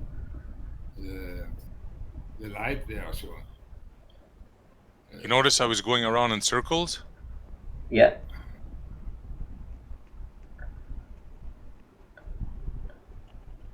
It doesn't even look like that's a real person. Yeah, but look how much dust it's kicking up. It's like a remote control buggy thing. Look how much a mannequin in it.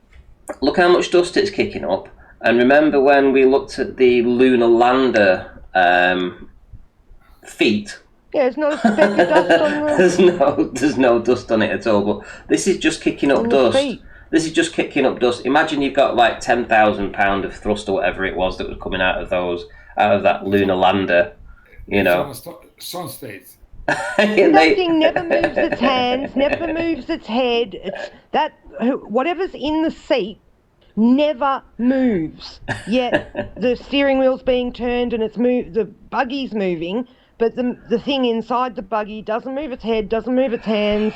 It just looks like it's a doll why on remote control. Why is it driving? It is driving it. It is driving it, Paige. in the same circle all the time. You guys were talking about the camera before.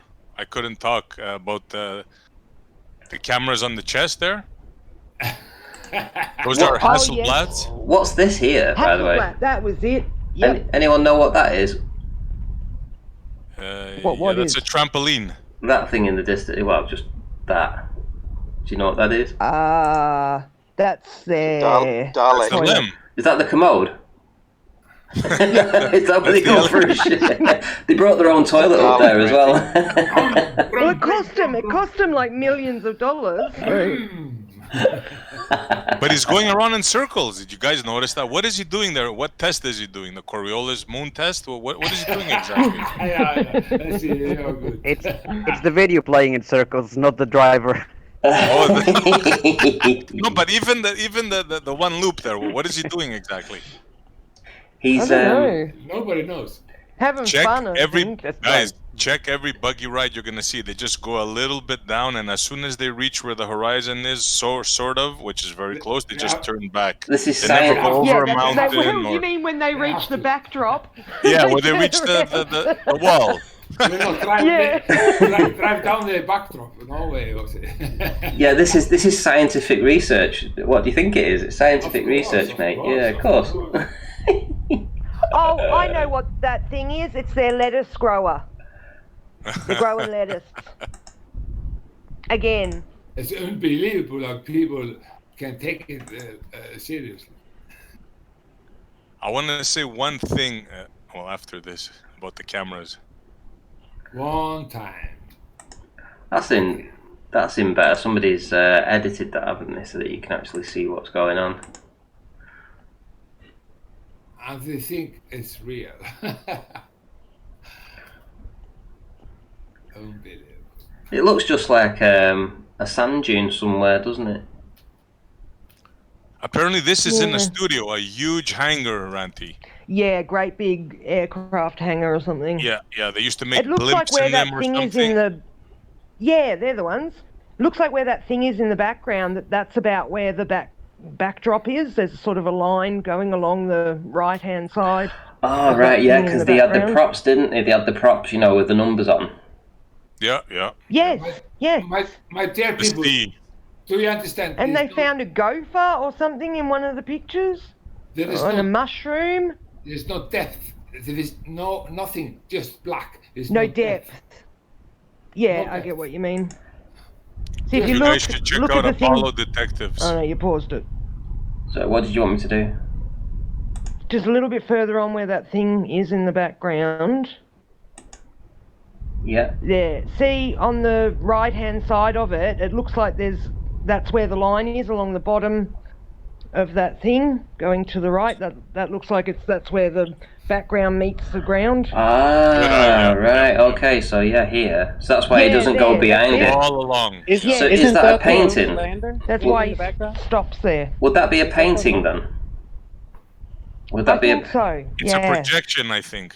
Isn't that the lunar lander? Could be a projection. Yeah. Good point. Sorry. Oh, isn't that the lunar lander in the background there on the? I think it's meant to be. Yeah. Okay. So Randy, pause it. Right how now did that buggy fit inside that lander? It's like bigger than. Okay, it's perspective. It's perspective. It's perspective. Yeah, it's definitely perspective. That buggy would definitely fit in that. that lunar they lander folded it up. They folded the buggy up and put it under the toilet. But wrong perspective. It's too much perspective. Moon perspective. See, that moon perspective is different to Earth's perspective. Too unbelievable perspective. Refraction, apparently. It's unbelievable. It's too funny. It's too funny, and everything. No sane person can justify this. I was just listening, and you guys were talking about them jumping around, but I didn't see what you were showing, and I was just thinking about it, and I was like, okay, so the moon's gravity is 1/6 of the Earth's or so. Well, on Earth, I can, let's say, squat. Lift weights with my legs. I could squat maybe 200 pounds, right? Maybe. And that includes my own mass, right? So on the moon, I should be able to squat 1,200 pounds, right? 6 meters up. Yeah, if things are a sixth of the gravity, then yeah. And so when they're Ludicrous. jumping, they should have gone flying up in the air. Yeah, they should be going 6 times as high as I can do right now on Earth, right? Yeah. At least 6 meters. Well, he should be able to pick that buggy up. Exactly. Yes. He should be able. He should be like the Hulk. Pick it up. He'd be like the Hulk. Yep. Mm-hmm. And jump right over it. Lift it with one hand. Which begs the question again: why did they need 10,000 pounds of thrust to land that thing if there's only 1/6 gravity? Right? They could have just lit a little tiny candle or a firework under it, and it would have went. But landed safely. It's moon dust. Notice the big crater it made when it landed? Yeah, but you're forgetting it's the moon dust. It's the moon dust. It's the moon dust, guys. It's the moon dust. It's all to do with the moon dust. Go on, what was that? The magic word was blimp or zeppelin. Zeppelin? Well, it seemed the longest time the zeppelin was an important technology. In fact, the Empire State Building is built with a mast that is made to anchor in more of these airships, and it was designed to be the continental American central for airship transport for the Empire. And buildings all over, these tall buildings have anchors built into them for these airships. Now, we have psyops and we've seen them over the years.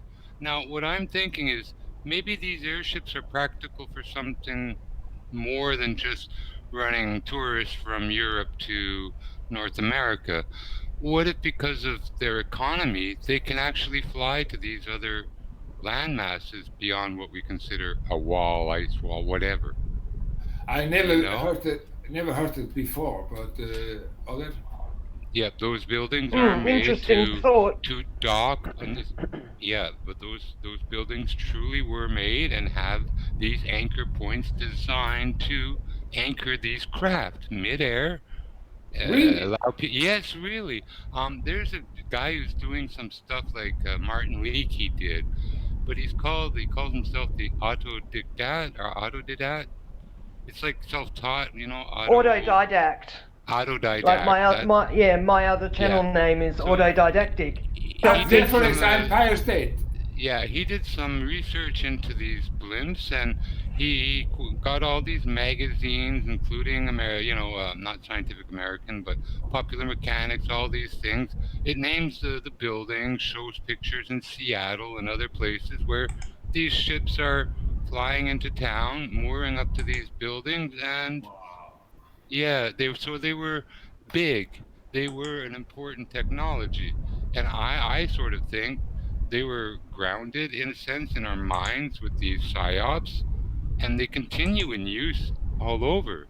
Our so-called satellites travel to other areas. A lot of these UFOs we see. The ISS. Why not these Zeppelins? I don't understand why it have to be so. It's very strange to me. It's not strange to me. If something has that much potential, and you have a sort of control already, and you can see how far it can go, you shut it down for the general population, just like all our air routes are preset when you travel, and you won't see no new land going to Hawaii. But if you had a blimp and you went farther north, I think you might be in for a surprise. But blimps, I think, and these Zeppelins, they've taken them away from us for a very specific reason, not because of safety. In their psyop of the Hindenburg disaster, 40 people died? There were hundreds of these things built, buildings all over to adapt to them, and now they're all gone, and it's like they were never even part of history. Today we see the Goodyear blimp over a football field once a year or so, and that's about it. So why did they make the blimps disappear? They're hiding them in a sense. All time, yeah, okay. But they're still there. That kind of technology, if it was that good back then, that the high rises, the skyscrapers we were building were built to accommodate them in every city, on every continent, then who are we kidding? Why are they hiding that past, that technology? And I know they were in campaign. I have the biggest, highest building. I am the man over New York. I have the highest tower. Well, first of all, we didn't build these things. A lot of these things are on foundations that were, these cities in North America had lots of stuff before these so-called conquistadors and stuff came here.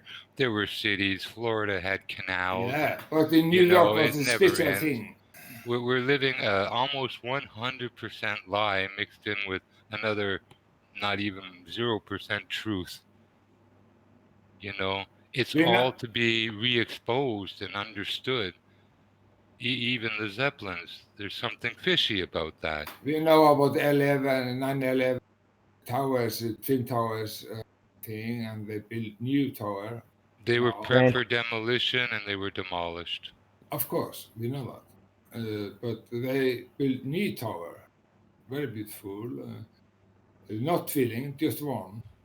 I think it looks dark, but I mean, what can I say? Is this tower higher than all thing else in New York? Well, rather than get into more, Tower of Babels and idolization of great structures and stuff, back to the point of there being some kind of mystery about why they made the Zeppelins disappear. I'd like to understand that a bit more. Like I say, the guy, he does like Martin Leakey does, goes back into old volumes and stuff, and narrates a bit of his opinions, but he's called the Autodictat, and but you know, that was very interesting. The highest building, or the man that own the highest building in New York is the man in power. The man does have the power over New York. It's kind of like of that. It's not one man; it can be a group or something, but it's about the power. Of course, I am the highest. I'm over everybody. I am the highest building. I own. Well, that's why $1 million miles are usually on mountain strips in cities. The highest elevations in the city, the most expensive properties. In 70s, they were against each other, and in 19s too. But it was about power then. But it's all a game. Some people get greedy in amongst the elite, and they have fights like anyone.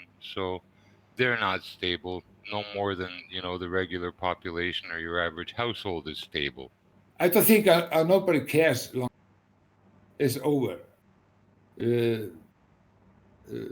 No, nobody cares how high you can build anymore. So it's about the other things. Now I don't know what. Well, people... for some of the elite that are getting like $1 billion a year, like the Queen does and stuff, what do you think they're going to do? Just lay down and die or something? Do you think people in power with all this money and resources at their fingertip, it's over for them because you say it's over? No, I think it's about all the things. Something. It's new thing. T'es d'où, toi? T'es-tu de Québec? It's not about how high. Non, mais répondons-moi, là, je te demande. T'es-tu français de France? Parce que t'as vraiment pas un accent de français de France. T'as vraiment... Who's talking? Jimbo, t'es un Québécois, tabarouette? Ben, je veux savoir d'où qui vient ce gars-là, là. Parlez-vous français? Shout out to Jimbo. Ben, c'est bien de l'air, hein? L'air un peu. C'est le plat. Mais c'est pas parisien non plus. Je sais pas d'où que tu viens pendant tout moi. Bonjour. Il vient de Iceland, Jimbo. He comes from Iceland. Zouk de jour. Maroc. Casbah. I'm from Iceland, yes. Iceland. No, it's just like I wanted to know where he was from, so I asked him politely. Because politics, even for French people, and this brainwashing, it's multilingual. Look, in French, let me air this out. In Quebec and SC Montreal can confirm this. When someone's dull and doesn't want to have a lot of fun one night or something, you tell them, "T'es bien plate, toi." Huh? You're very flat, you. Like flat Earth, you're very flat. When someone's just no fun, they're flat. I wonder why. Who plays with words? It's not only flat. Flat to terra. C'est plate. Plate is flat. T'es dull. Plateau. T'es plate. C'est nul. C'est nul à chier, mon homme. Plate, c'est plate. On peut définir la plate comme tu veux, mais c'est bien plate, hein, à le faire, hein. Helvetes gör den i flöt. Gör den i flöt, helvetes skiplet. Okay. Now I was talking Icelandic. In any case, but yeah, like I say, the buildings in every city, these big high-rises, probably even some church steeples, may have been robust enough and have been equipped with these things. I don't know, but I'm seeing a lot of these. Well, they were in every city. They were probably the helipads of the day, Jimbo. They were probably the helipads of the day. It was the travel of the day, these airships. We'd see them in the air like we see buses on the road today. Alla 46 people die in the Hindenburg, and they ice it all. Og alla tror að Columbus hittaði Amerika. Pardon me? Everybody believed Columbus was the man that found America. Yeah, the problem is in a church in Spain that was built before Columbus came here, there's stained glass. Columbus come from Italy in the beginning. If I may finish, in that stained glass, there's fields of maize, which is corn. Corn is a North American food crop. So for him to discover what was already there and up in stained glass already in the churches and cathedrals, whoa, he didn't discover nothing. They invaded. They took over. It's always been conquest. At some point, I think around the 1500s, mid-1500s, Aryan white people kind of went barbaric and took over everywhere from Africa and ruined it to you name it. These white people were barbarians, totalitarian, cannibals. I was the Viking. We took and here we are today, doing the same thing. I was the Viking, so I understand very much. Yes. Every race in the past has done the same thing. Everybody has blood in their hands. Oh, yeah. Yeah. Well, in the United States during the Indian Wars and stuff, after church on Sundays, they'd go hunting Indians. I hate it, yes. You think of it, that's so inhuman. But Icelandic and Indians from America like each other, and the Indians take scalp of other people, but don't over Icelandic, because it's Icelandic city in Canada and everything. Because we understand the nature, and the Indians understand the nature. They couldn't see we was respecting the nature. So no, okay, now hold on right there. Now I don't know if you've seen lately in the past like maybe 5 years, mass graves of native kids are buried all over this country, including on the endowment lands in Montreal. They were basically murdered in that university. I know. Well, that's all we get along, and it's we understand nature. No, we slaughter them, we murder them, we genocide them. That's not. They did the same to the Aboriginals here. Absolutely. It's a pattern. Up north, the RCMP would kill the sleigh dogs, all of the huskies and stuff. But the Indians were killing the people. They were coming over from Europe. They were coming over to Europe or take over their land and everything. So it was a battle between the Indians and the white people. But Icelandic was also people going from Iceland to Canada and America and everything. But the Icelandic behavior was different. So it was no murdering between Iceland and Indians. We are friends. Sometimes the natives were gotten rid of by an exile, like the Thule who wound up in the north. They survived in the north till the Inuit were isolated there. Type of, I guess, Japanese descendant. And they didn't murder off the Thules. They simply pushed them away from all of the, well, hunting areas and stuff. They starved to death and froze to death. And so there are no Thules, and they're, every race, every place, still going on, Look, for the lithium in the Latin Americas and stuff, and it's the Amazon. They drop poison candy and stuff and infected stuff and stuff to kill kids off and the people. With no heirs to claim the land, then the government can sell it off to developers to extract lithium or whatever they want. One thing you have to do to get full rights over land and not have to pay for it is kill off the damn assholes that are there that would want the freaking money. That was then. long time ago. Still today, you say that's then. Think about it. What they are doing now? They are killing babies.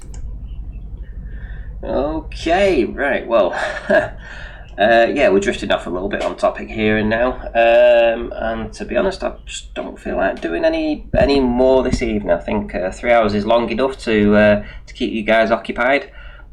Staying up for a fourth hour really won't elicit much more. I think everyone's reaches a boredom state at certain times. So, yeah, that'll do for tonight. So, back tomorrow with another show. I hope you all enjoyed it. We had 120 watching. Not too bad. Not too bad at all. Right. Okay. So, I'll see you tomorrow, guys. That's it. Take care. See you again.